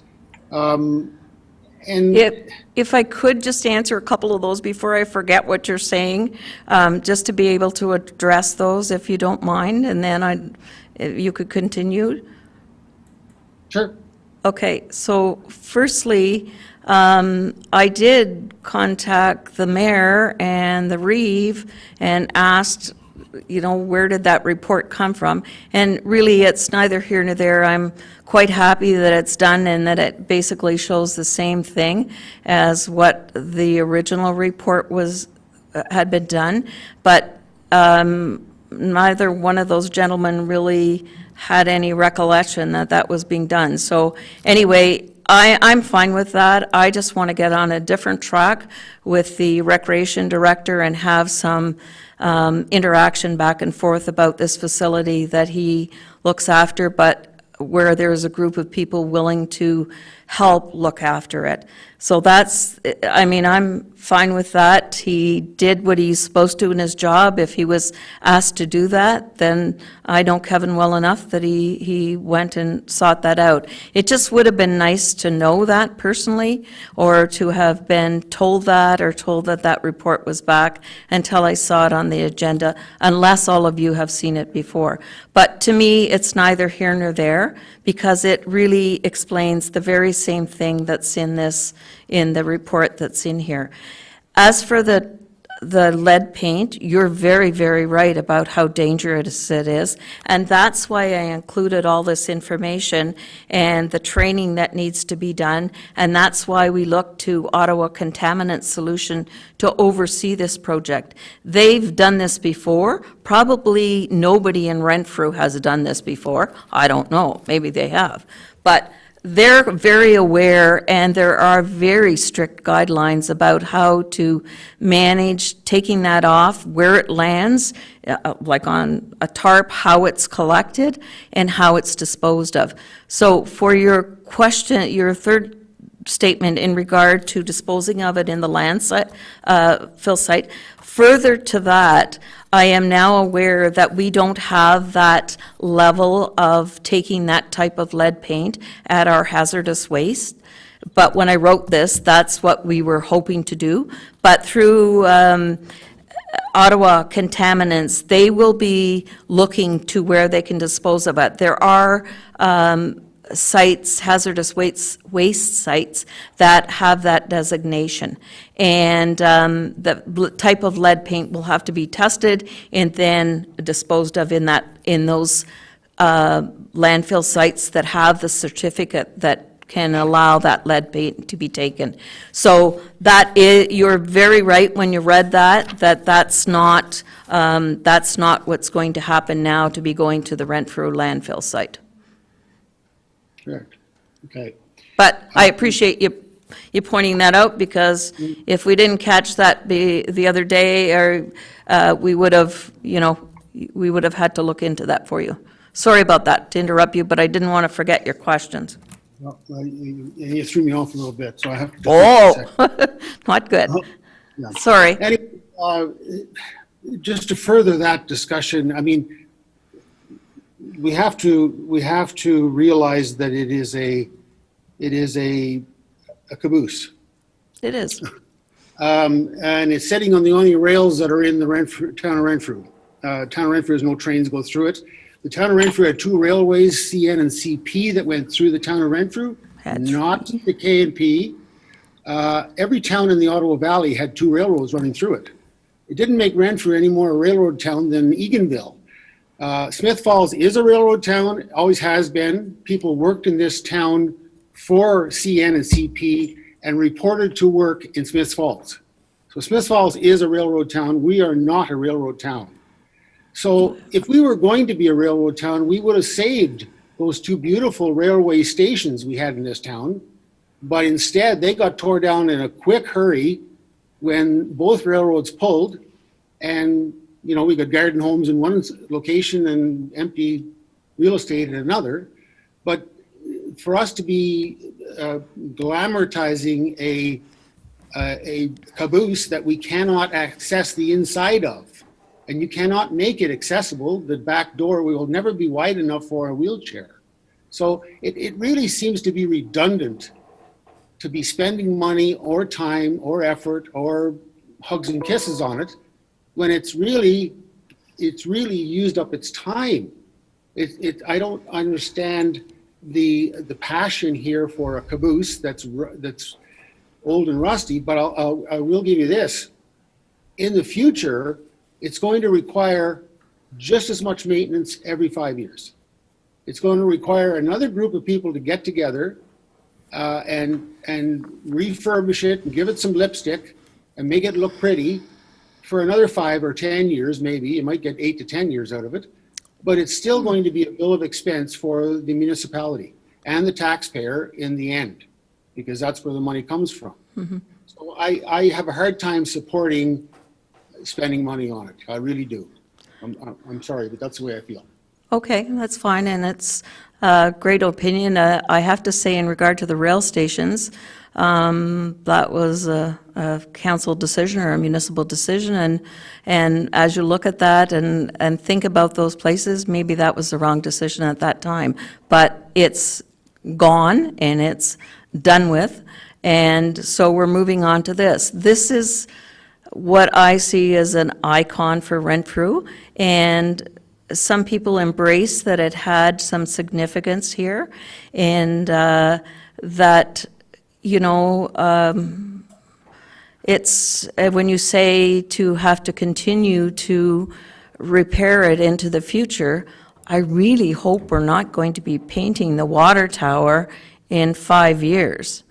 I mean, the paint life of that is slated like for 15, 20 years. So, I mean, this would be probably in the same category. Okay, any other questions or comments from council? Revimo. Thank you. First, an apology to Councillor Hines. I had forgotten that we had requested the report, and just to confirm, I didn't have it prior to everybody else getting in the package, just in case, you were worried you were left off the mailing list. No, I'm fine with that, and as I said, it's a bit of a moot point to me. Moot point? What is the word? Moot point, because I mean it is what it is. It's the same report that was done, and they didn't find anything different, so that's fine and dandy. One report was paid for by myself and other members of the group. And the other report was paid for by the town. So such as it is, it's there, and Director Hill, as I understand from this conversation, did what he was asked to do, got the report. It's just kind of, I guess, the timing of everything, and hopefully we're going to be able to get back on track, Director Hill and myself, that we can have those conversations. I met with him a couple times since that and never heard anything about it, but I know that he has a lot on his plate right now, and probably the caboose had already left the tracks for him. So I have no problem with that. As I said, it's there, but I just wanted to point out that it wasn't part of my report to get a test on the 1st of June and then again on the 8th of June. But such as it is, it's done and it's there, and it's more information for council to deal with, and it's great as that group has that report and even addresses anything that might be looked at for the inside of there. And as I said, accessibility, it would be a big deal, and we have people around the table that's near and dear to, and I understand that. And it depends what service you're providing in there when it comes to accessibility and whether you really want people to go in there. There's not a lot to see. It's very small, but I mean, you could have a virtual tour if you needed. That remains to be seen, and I think it's something that You know, the volunteers would be excited to work on to see exactly what we could do to make that a landmark. Further to sprucing it up. And my name is mentioned in this. I honestly don't recall going back to the direction given to Director Hill. So I'm probably mistaken in saying that. But at the end of the day, okay. at the very end of the day, I'm glad there's 2 reports come in because one confirms the other, and so that's a good thing. So there's no question marks. Yep, exactly. Any other questions or comments? Councillor Jemison. Okay. So I guess my biggest concern is I don't really want to spend any money on it mainly because of the lead. Because when you look at the report, it clearly tells you that type 3, which is the kind of lead that is in the caboose, is the worst one to have and the hardest one to get rid of. And no, it isn't. That's you're not reading it correctly, because it isn't. Okay. But well, anyway. It says type 1, 2, 3 can be thought of as low, medium, high. So 3 being the high because of the way they've got it written in order in the sentence. I'm sorry. Everybody interprets things differently.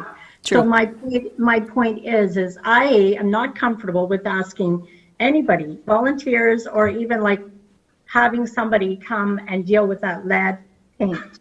Not only is it the lead on the outside, but there's that report, it says there's mold on the inside as well. So, you know, I understand that you went through a lot of work for this. I can see that there was a lot of work that you put into this report. But again, if there's companies out there that do this for a living, I'm not comfortable by having a company in town that's never done it before take this on. I'm just really nervous about the risk that we're asking people to potentially put themselves in. So I'm not a fan of this. I don't want to be, you know, like this is not something that I want to do.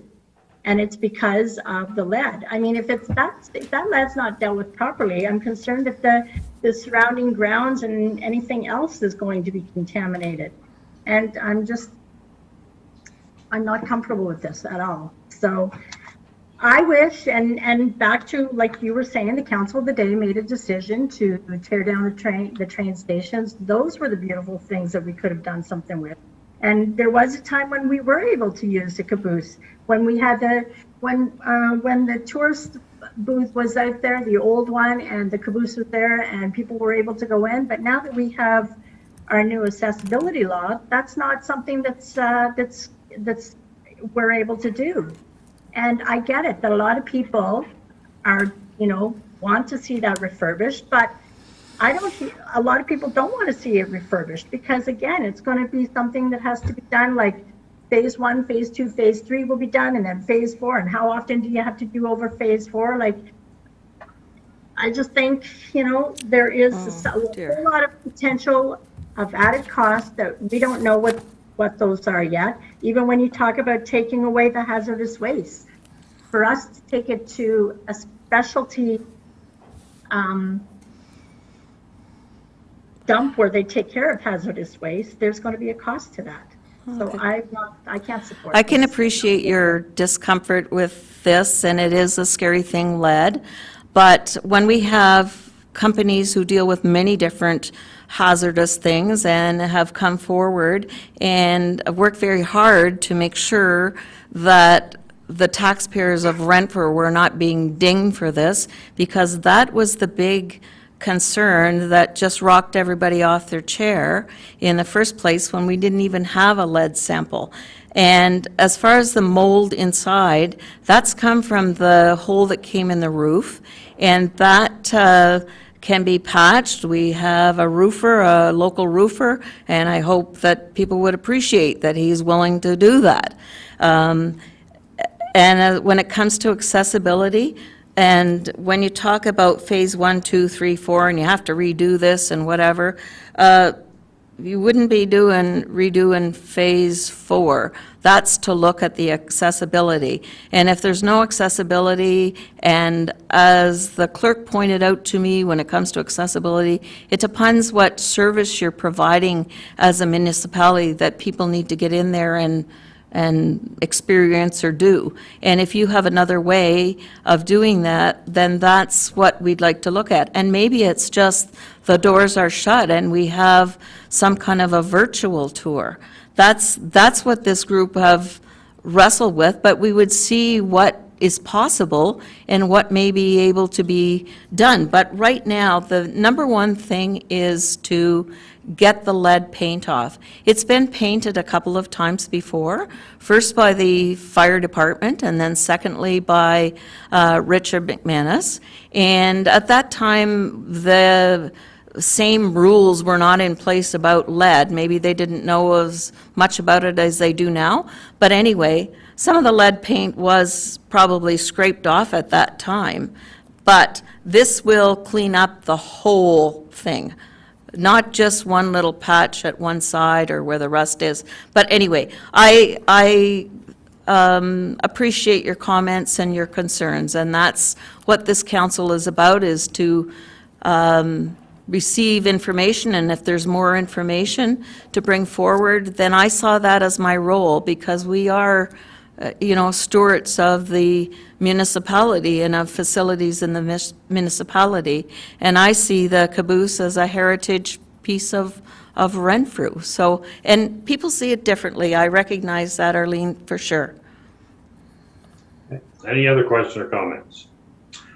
Councillor Sidney, and then Reeve Moore, I believe. So I just have a two-part statement, I guess. First off, when this first happened and, the media went crazy and CTV came flying into town and, we were, basically labeled as people that don't care about heritage and our history in the town, that stung quite a bit. Because if I remember correctly, a member of council who was mayor at the time asked my grandfather to raise that flag in that park when the park was open, when the flag came from Parliament Hill. So I'm pretty sure I'm really good with history. But my concern about all of this is that, we get legal opinion on if we should put the toilet paper roll on the left side or the right side of a stall. So where's the legal opinion on having volunteers take down lead paint off a municipal building across the street from a parking lot of Walmart, No Frills, Airflow, all of that stuff? And I know you're going to shake your head and say it's not going to be volunteers taking the lead paint off, but it's also a company that has very little experience. And it's not talking about taking lead paint off the side of someone's home. This is a municipally owned structure in a municipally owned park. And my concern is what is the liability of the town should a situation not go correctly? Should the company that's doing it inexperiencedly do a mistake and lead paint gets in the air? There are so many variables of concern.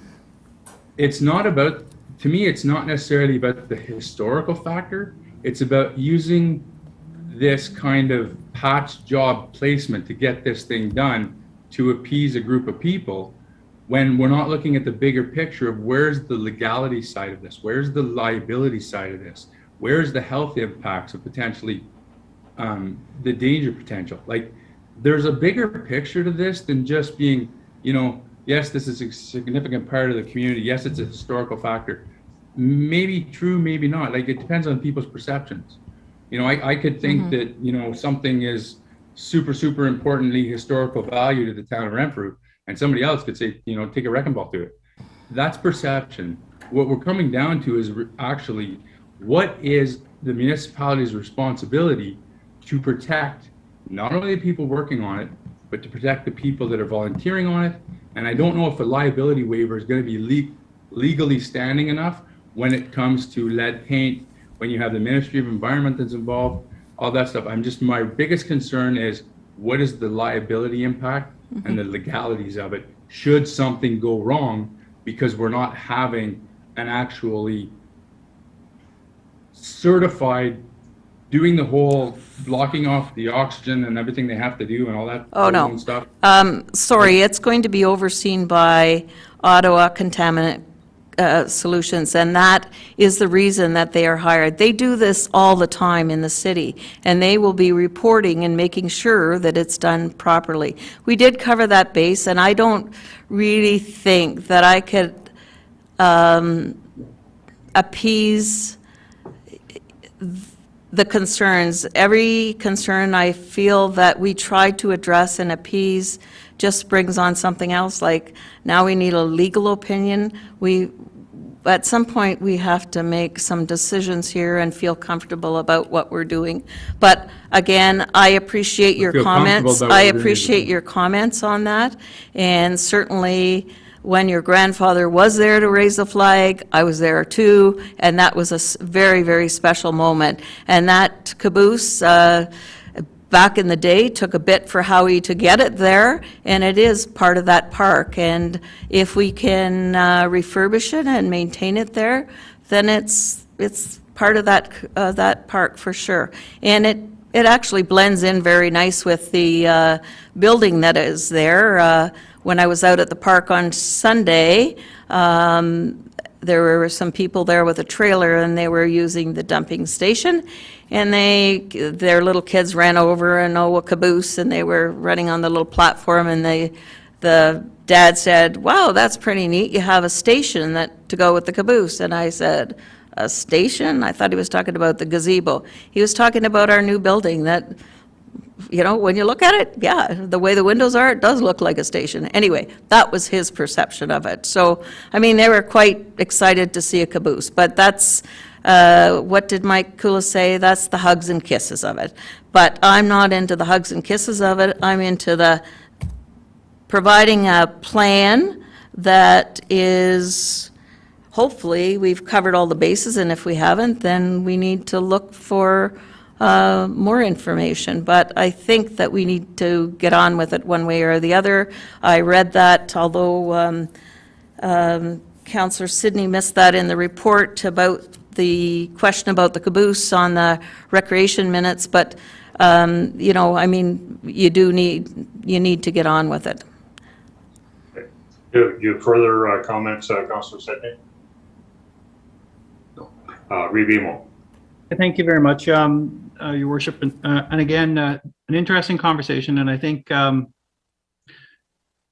know, when you read the report, there was the contractor suggested that they had contractor insurance, and so I think one of the things to help alleviate everybody's concern, I think everybody on the screen has the same concern about long-term liability.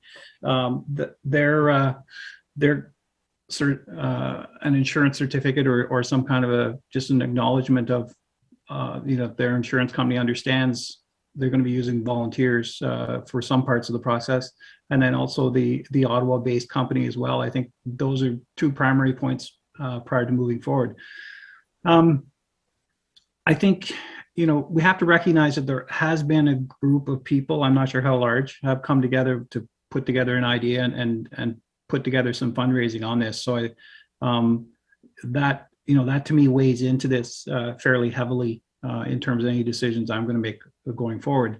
So I would need to make sure, even if we were to say yes tonight, preliminary to get a schedule started, I would still need some information from both insurance companies, just to make sure, because you know, as pointed out, lead paint in various forms is a contaminant and is hazardous to people's health. So we have to balance that off with wanting to, as Councillor Evans noted, wanting to support our community's initiative. So I'm not sure. I would be able to get that for you. I just didn't have it when this report was written.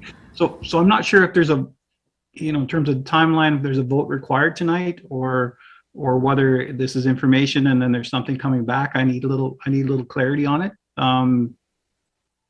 What the expectations are coming out of this evening's meeting, Your Worship. I don't know if you have a motion on your hand at your hand, or if there's an expectation council's going to go away and think about this, or so I'm not sure what the process is right now.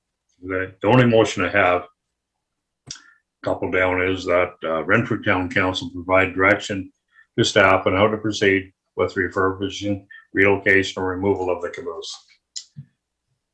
And Your Worship, I had requested that in my report, that if the motion could be that I would ask council support to refurbish the caboose at its present location with the municipal budget within a request of $5,000.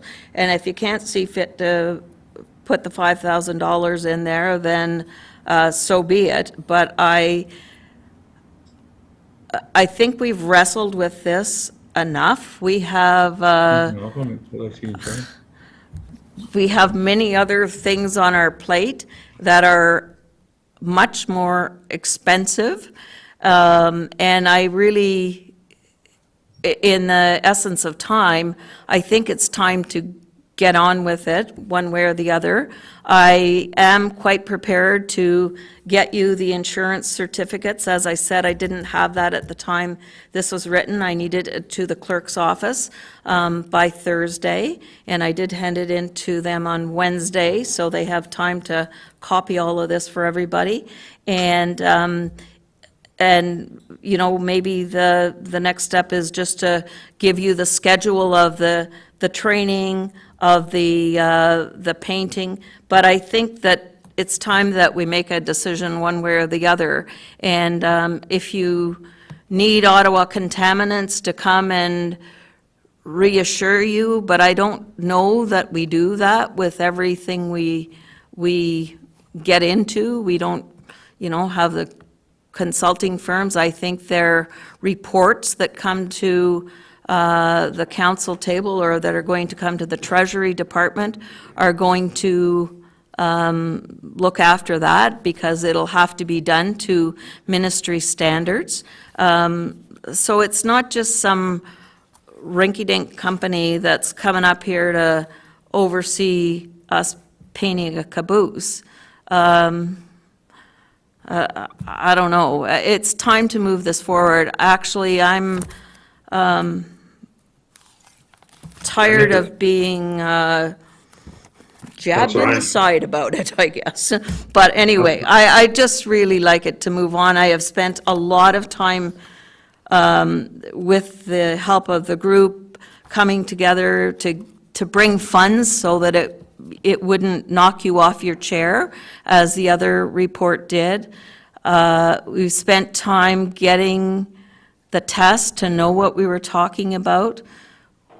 We spent time on every one of these phases trying to sort out exactly what can we do that is most suitable to the community and to this council and to the safety of the community. I'm not short on worrying about the safety either, but I think that we have tried to cover that the best we can. And I mean, before, the big bugaboo was the price. There's no price here, and if you don't see your way to put $5,000 there, so be it. Then we'll probably have fun doing some kind of fundraiser to make sure all the costs are covered. Mr. Hines, can I make a suggestion? Sure. That your motion that you want to bring forth, I would read it first to me again, and then I'll ask a question. Okay, it's at the very last, second last page of my typewritten report. It says, "So humbly and respectfully, as a member of council and on behalf of this group of interested citizens and volunteers, I would ask for council's support to refurbish the caboose at its present location so that's number one, to refurbish it at its present location. And secondly, with a municipal budget within the request of $5,000 to complete the above phases." So if we don't need to use the town's $5,000, so be it. I don't worry if that's there or not. Councillor Hines, Yeah. Okay, in regards to Councillor Sidney's remarks and to Reeve Emo's remarks, can we add something into that motion that will address the concerns of insurance? Sure. Did that satisfy, if that was addressed in there, Reeve Emo? That a certificate of the insurance? I believe There you Emo had said it. Yeah, After. yeah, Your Worship, that goes a long ways. It's just, if something does go wrong, the liability line has to be straight. The municipality always ends up in the mix, but if something happens, it'd be nice to have more people to fund any liability. So you'd be okay if that was in Yep. the Yep. motion? How about you, Councillor Sidney? Nope. My, yeah, the insurance is definitely a big thing. It's the overseeing, like, I totally respect the volunteers coming forward and doing this. Like, that's not the issue.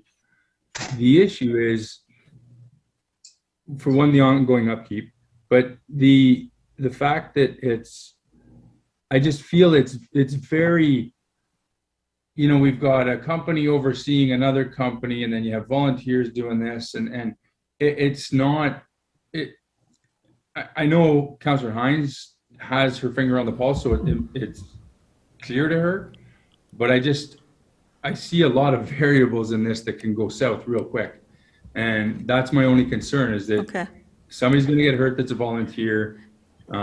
It's not really a company overseeing another company. It's a consulting company that does this each and every day to oversee that what the ministry expects and has put in place to protect people is done, and is done properly.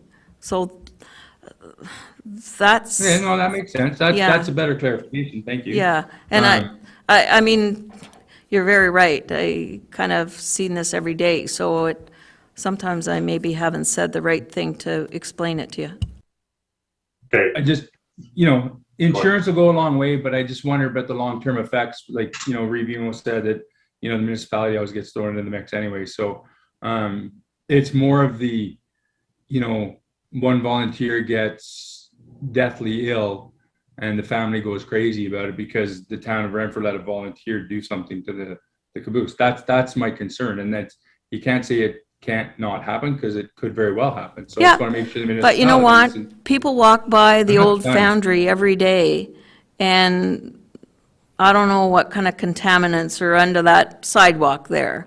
And it's the same kind of thing. And I understand what you're saying. There's liability in everything that we even touch to do, whether we're building something and the garage door isn't put on right and it falls down on somebody's head, or whether we're painting a caboose and somebody gets, something from the lead. But there are ministry guidelines in place that need to be followed to protect us from that. And if you do your due diligence, that's part of the process. Okay. Anyway. So I think we've tossed this around pretty good, and some awful good discussion. And if everyone's okay, we'll move on, and it'll come back up again just a wee bit later in the agenda here, so that we had a mover and a seconder on this. All in favor of receiving the report? Oh, okay. Opposed? No. Okay, everybody was in favor of that? Okay. The next one then is the Director Hill's report dated May the 7th, 2021, seeking direction to refurbish, relocate, remove the caboose, in addition to the air quality assessment amendment be received. A mover on that, please. Review, most second by Councillor Jamison.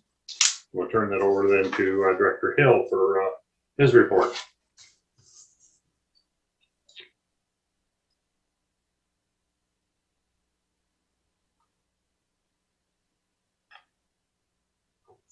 Good evening. I have nothing else to add to the report. It was presented prior to, at which time, Councillor Hines had asked to present or to research and present back, and she's presented her findings. And really, I'm looking for direction from council on how they wish for me to proceed. I will keep my comments to myself on some of the comments made tonight, and I'll address those personally with the individuals who have made them. Okay. Any questions or comments on this, the last report on May the 7th? Okay, hearing none then, all in favor? Okay, carried. The next motion reads, the Renfrew Town Council provide direction to staff on how to proceed with the refurbishment, relocation, or removal of the caboose. Need a mover on that motion. Councillor Hines, seconded by Revimo. Okay. So discussion on this, I guess.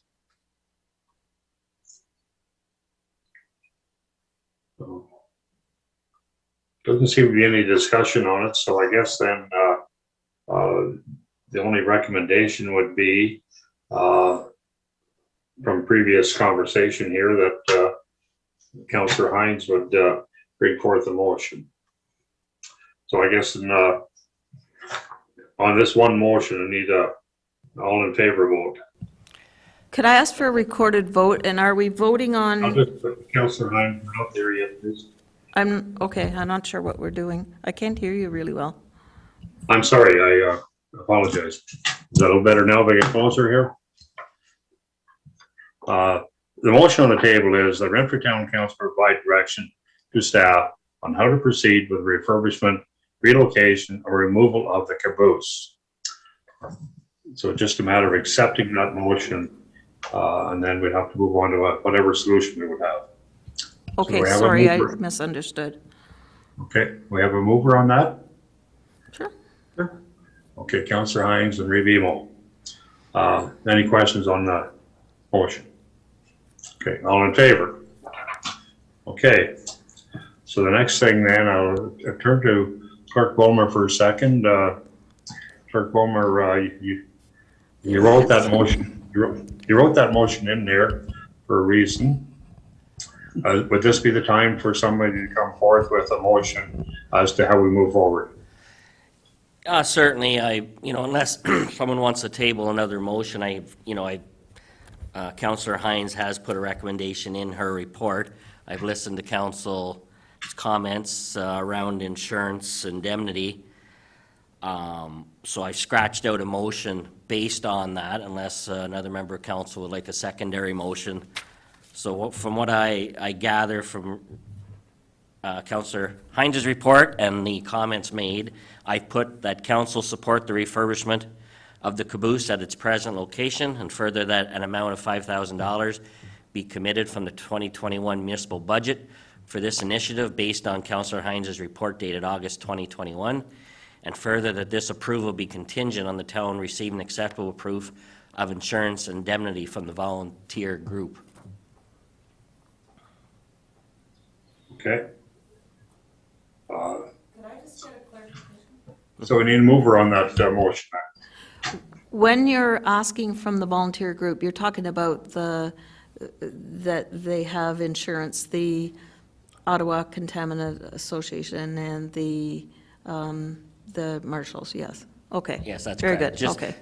By volunteer group, I meant the group external to the town that's coming forward. Yep, just so I know what I'm asking for. Okay. So you want to read the motion one more time, then we'll have a vote on it. Or not a vote, but a over in a second. I have the council support the refurbishment of the caboose at its present location, and further that an amount of $5,000 be committed from the 2021 municipal budget for this initiative, based on Councillor Hines' report dated August 2021, and further that this approval be contingent on the town receiving acceptable proof of insurance and indemnity from the volunteer group. Okay. Now we need a mover for that motion. Can I ask one question? You're making the motion, Councillor Sedney? No, I'm asking a question. Can you do it after we make the motion? Can I ask a question? Well, it's kind of like we were going to make a motion and we're going to ask questions. I know, but I think there's an important piece to this. When Terry Fox run goes through Mattaway Park, there needs to be insurance for the volunteers. I think the volunteers need to have insurance as well. Like they need to provide the municipality, naming the municipality in an insurance, like any other event that goes on. Where do the bluegrass people get their insurance? And the Canada Day folks that help out, and the people that do any of that stuff? And I think that was a stumbling block before, according to Director Hill's report, but I think that he answered that very well, that there is insurance when you're volunteering through the town, and that's very confusing for people that are doing any kind of volunteering, whether you're at the Brewfest or the library or, you know, any of those things, volunteering at any municipal function. I guess I see it differently because it's, you know, volunteering at a gate saying park your car to the left versus dealing with lead paint is a little different, but that's just my opinion. Very good one. That's Clerk Bulmer. Is there something, I think there's something in our procedural bylaw maybe that covers insurance for volunteers? Director Hill had a question.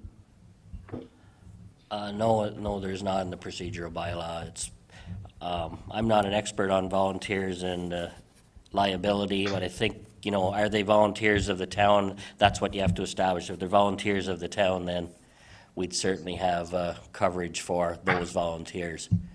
And I've also I'm going to comment that based on some good advice, I'll add to the volunteer group and contractors, just so it's clear that we have a combined group of both volunteers and contractors. Okay. So now I'll ask you one more time. Please read the motion, and then we're going to vote on it. Director Hill has a question. I'm sorry. Okay, sorry, Director Hill. No, just to clarify, I know the reference has been made for Canada Day and Bluegrass. Those are events that are ran by the municipality, and those people are volunteering under the direction of the staff. This is a different situation. It was the same situation that was faced by this, or part of this group in 2016 and 2018 when this was discussed. They were asked by the Recreation Committee to supply certificate of insurance. Mm-hmm. And we, the Parks and Recreation Committee, offered to pay that fee for them to be able to have a certificate of insurance to perform the work. In that year, it wasn't an issue with the lead where it is now. My understanding is the legislation has changed, and therefore, and I'm glad that Clerk Bulmer brought that up, is that we would ask for a certificate of insurance for not only the volunteer groups, but all the contractors, because specifically, and I'm sure that, you know, their insurer is going to sign off on them handling of lead paint. And if that's written on the certificate of insurance, I'm sure our insurer will be satisfied with that. My concern is having those contractors to be able to provide that certificate of insurance is what is going to be an interesting process to see how it unfolds. Okay. Last time, Clerk Bulmer, please read that one more time, and then we're going to vote on it. The motion reads that council support the refurbishment of the caboose at its present location, and further that an amount of $5,000 be committed from the 2021 municipal budget for this initiative based on Councillor Hines' report dated August 2021, and further that this approval be contingent on the town receiving acceptable proof of insurance and indemnity from the volunteer group and contractors. Okay, mover for that, please. Councillor Hines, second by Revimo. Okay, further discussion. I just have a question.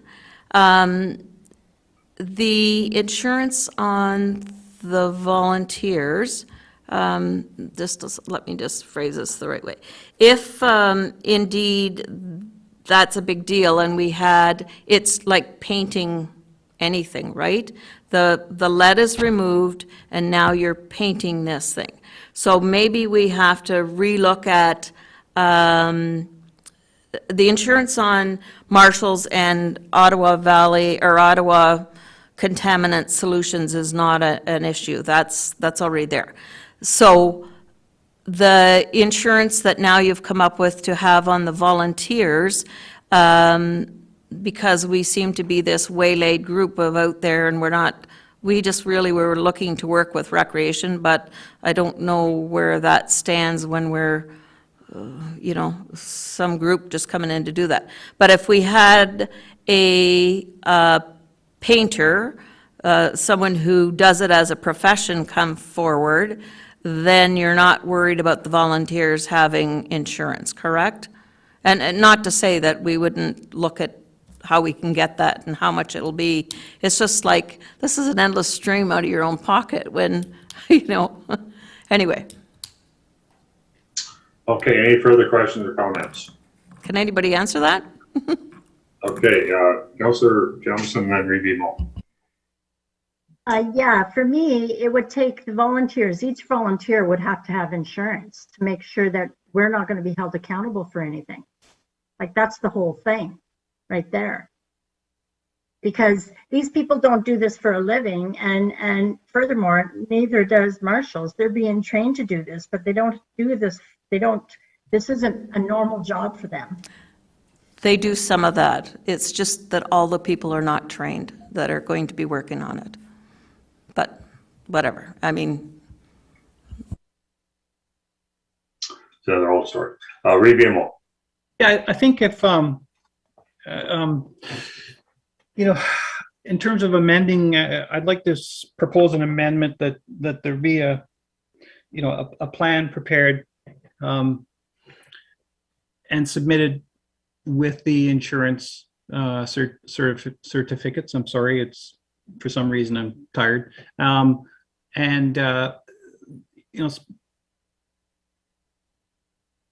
Detailing when volunteers will be on site, because I've been in and out of buildings that have been under with lead and asbestos that's been taken out, and they have logs, a site log, at least the one I was involved in, or the two I was involved in, is site logs. So I'm assuming that there'll be a work plan and site logs, and then also, I think realistically, there has to be, there also has to be some reports, regular reports in, because I think if this runs too long, then, I think we'd have to be concerned about the job being completed. So if there's an agreeable time frame to finish it, whether it's October 30th or October 15th, I'm not sure what the appropriate time is, but, I think we need, I'd like to suggest an amendment that, we would see a work plan with timeline dates, and then also an end date. Because if something happens, I'm worried that it might end up being covered with blue tarps all winter long. And I'm not being disrespectful. No, I can appreciate that, and I don't have any problem with that. That would be probably something that we should be doing anyways, is just to sort this out. And I'm looking to keep you updated on what's going on with it. But I just was really asking the question of the insurance, if we move to not having volunteers do it and had a company do it, then obviously they'd have insurance, right? Yeah, okay, that's fine. Little list of jobs to do. Revimo, are you okay then with the original motion? Sure. Yeah, I can live with the original motion with the assurance that we'll get regular reports and a work plan with a time frame. I can live with that. With Councillor Hines' assurance that we'll get that. Okay, now the motion has already been read, does not talk about a work plan or whatever, so maybe you want that added on. No, I can live with her assurance that she'll provide that. Okay, any further discussion? Could we have a recorded vote, please? You can, Councillor Johnson. And can you read the motion one last time? I'm sorry? Can you read the motion one last time. Certainly can. Redeem, or Clerk Bulmer. Sorry, I'm getting tired here too. The council, excuse me. Motion reads, the council support the refurbishment of the caboose at its present location, and further that an amount of $5,000 be committed from the 2021 municipal budget for this initiative based on Councillor Hines' report dated August 2021, and further that this approval be contingent on the town receiving acceptable proof of insurance and indemnity from the volunteer group and contractors. Okay, we've heard it now. Again, we had a mover and a seconder to Councillor Hines and Revimo. So that still stands. One last time, is there any further discussion? Okay, we've asked for a recorded vote. So Clerk Bulmer, we'll turn it over to you for the recorded vote. Okay, so we have a recorded vote on the motion just read. I'll call out names. Reeve Eamon. I'm in favor. Councillor Koulis. Not in favor. Councillor Evans. In favor. Councillor Hines. In favor? Councillor Jemison. Not in favor. Councillor Sidney. Favor. That was in favor? Yes. Thank you. And Mayor Eady. I'm in favor. Motion is carried. Okay.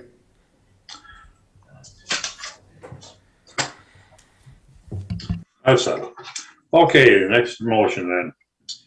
The bylaw 56/2021 being a bylaw to authorize the mayor and clerk to execute a transfer payment agreement for the Investing in Canada Infrastructure Program, ICIP, Community Culture and Recreation Stream between Her Majesty the Queen and the writer in the Province of Ontario, as presented by the Minister of Infrastructure to the Province of Ontario and the Town of Renfrew, be read the first time and deemed to have been read the second time. Mover, please. Revimo, second by Councillor Hines. Okay. Any discussion on this? This is basically payment for the, I guess you read it in your package anyway. And if I could, Mayor Eady, these next few motions are dealing with two transfer payment agreements. The first one just read is dealing with the funding through ICIP that's coming to support the Mattaway expansion project. And the second one, which we'll read shortly, bylaw 5821, is also through an ICIP COVID resilience stream, and it is for the swinging bridge upgrades. All righty. Okay. Did I get a mover and a seconder on this? I'm sorry. Yes, you did. Okay, any questions? All in favor? Carried.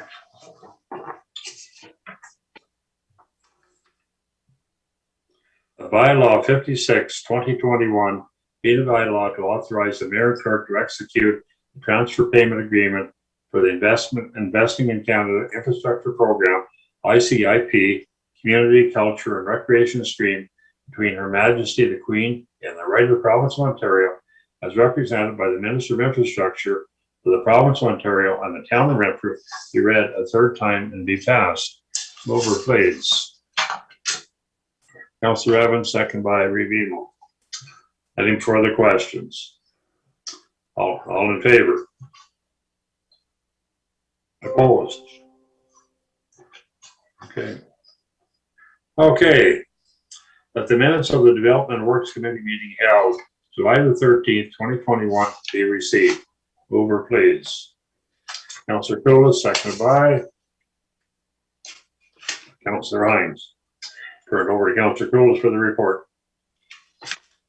Thank you, Your Worship. This is Tuesday, July the 13th at 1:30 electronically. We met.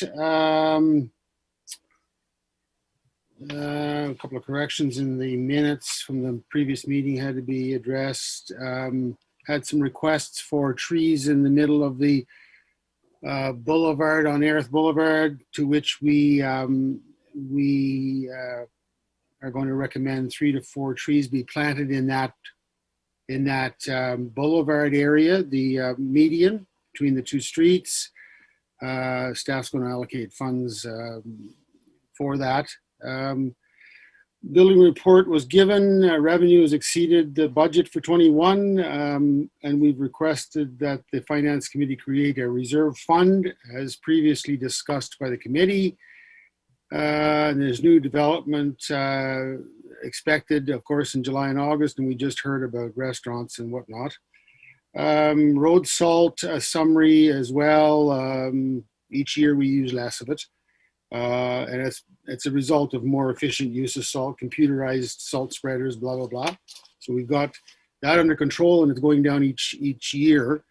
I think the days of seeing Main Street boiling with salt on a cold winter's day are gone. The 8th Street speed complaints were addressed by the OPP, and there's no speeding on that street at all, based on their analysis of the traffic on that street. We fought to the bitter end before we threw asphalt on Raglan Street South, County Road 52, with the county. They will not pay any more money. They would not pay any more money even after they saw the second layer of asphalt underneath and all the cracks and deficiencies in it. So we are very convinced that within 5 to 8 years, you're going to see those amplified right up through that new asphalt, which is unfortunate, but that's the way it is. Standpipe water tower, if you will, is completed, of course, and we did fix an exterior spotlight and had some trees removed so that we could highlight our new logo on the side of it at night. Swinging bridge design, the preliminary design received approximate cost of $239,000, which exceeds our budget of $183,000. Towns received from the money we received from the COVID Resilient Fund. Design will be reviewed to determine where costs can be reduced if possible. However, the committee agreed that the project should proceed. I think everybody can agree that that's a landmark in this town that's far better than some of the other ones. Paving jobs have begun, hot asphalt patches throughout town by our contractor to the tune of about $100,000 worth of major repairs on some of the back streets and so on. It was agreed that a new speed sign would be posted at the entrance of town on Highway 60 and Stewart Street upon the completion of that construction project. And I don't think there's anything else really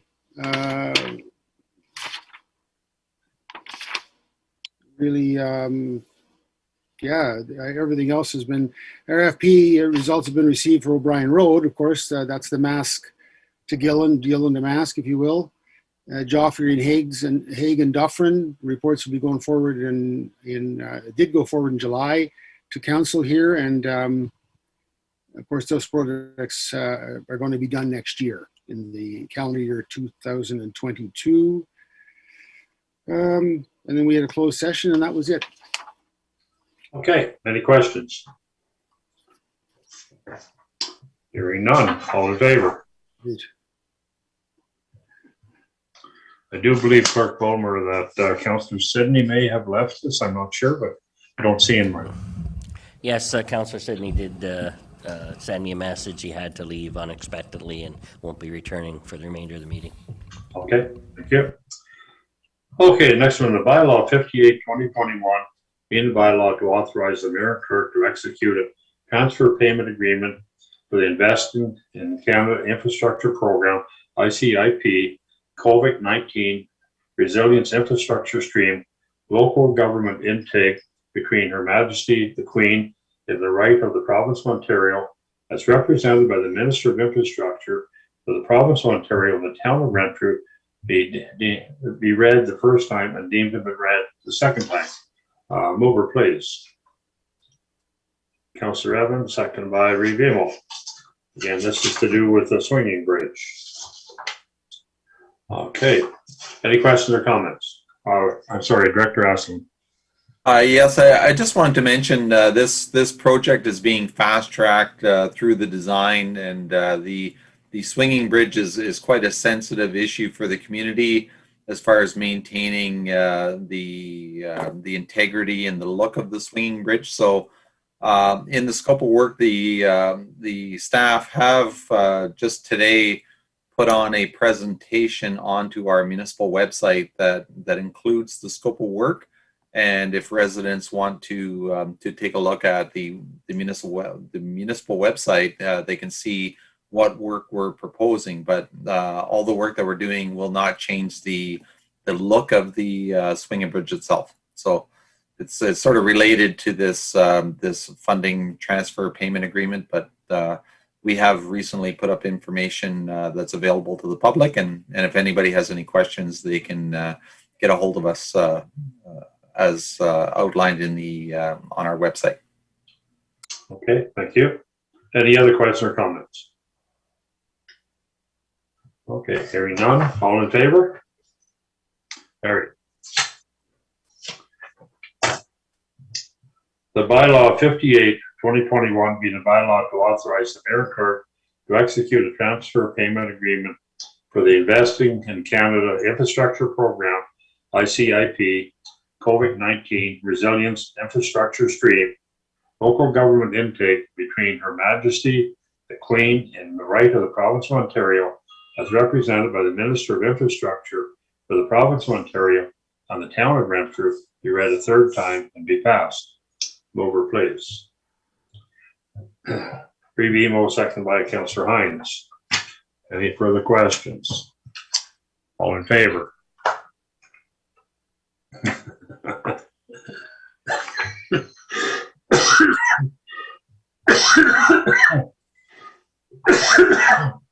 Sorry. That Environmental Engineering Officer Armstrong report dated August the 12th, 2021, concerning owner endorsement of EWQMS operational plan be received. And further, Renfrew Town Council authorized the mayor and clerk to sign the water distribution system operational plan, which provides the required owner endorsement. Mover, please. Review, second by Councillor Jamis.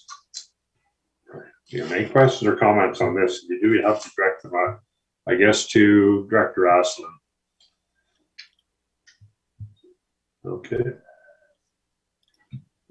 Did you want to say a few words on it, Director Aslan, or? I'll say very few words on it. This is an important element of our drinking water license, and we do undertake internal audits and external audits to evaluate the quality management system, which has 21 elements. And from time to time, we do make updates to the procedures and the risk assessments that are part of our quality management work.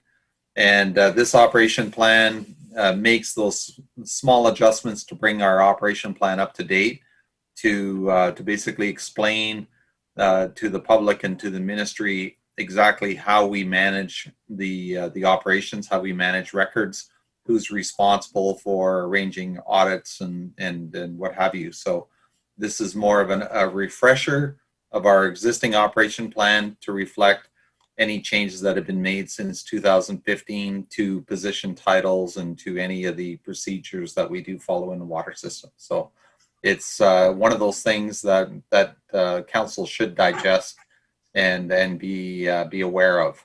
If you're ever asked that we do have a quality management system and an operation plan, and have you seen it and endorsed it? The answer is yes. Okay. Any questions? Okay, all in favor? All right. At the minutes of the Renfrew Police Sports I'm sorry, let me start over again. At the minutes of the Renfrew Police Service Board meeting held March 17, 2021 be received. Mover, please. Councillor Evans, second by Councillor Hines. Thank you. I guess Councillor Hines, do you want to give that report? Actually, Councillor Evans is going to do it. He knew I had another little report to do, so. Okay, Councillor Evans. Thank you, Council. All right, again, the meeting held March 17th.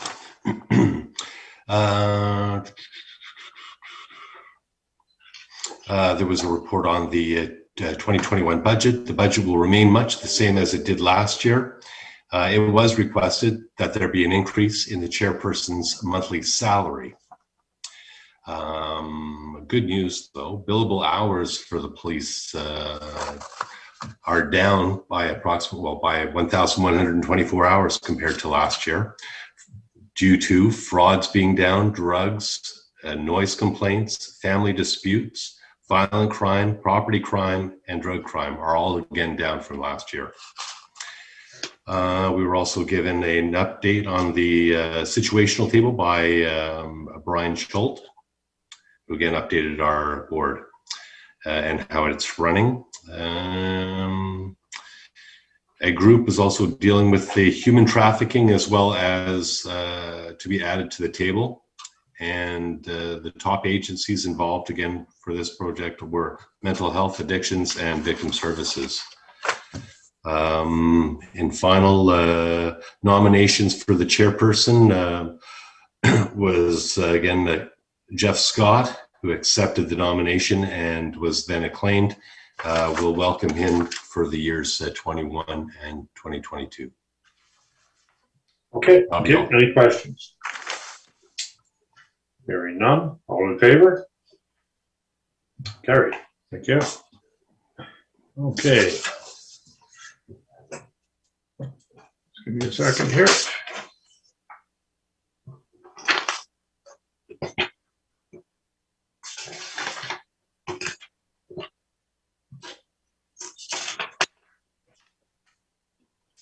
Is there any new or unfinished business?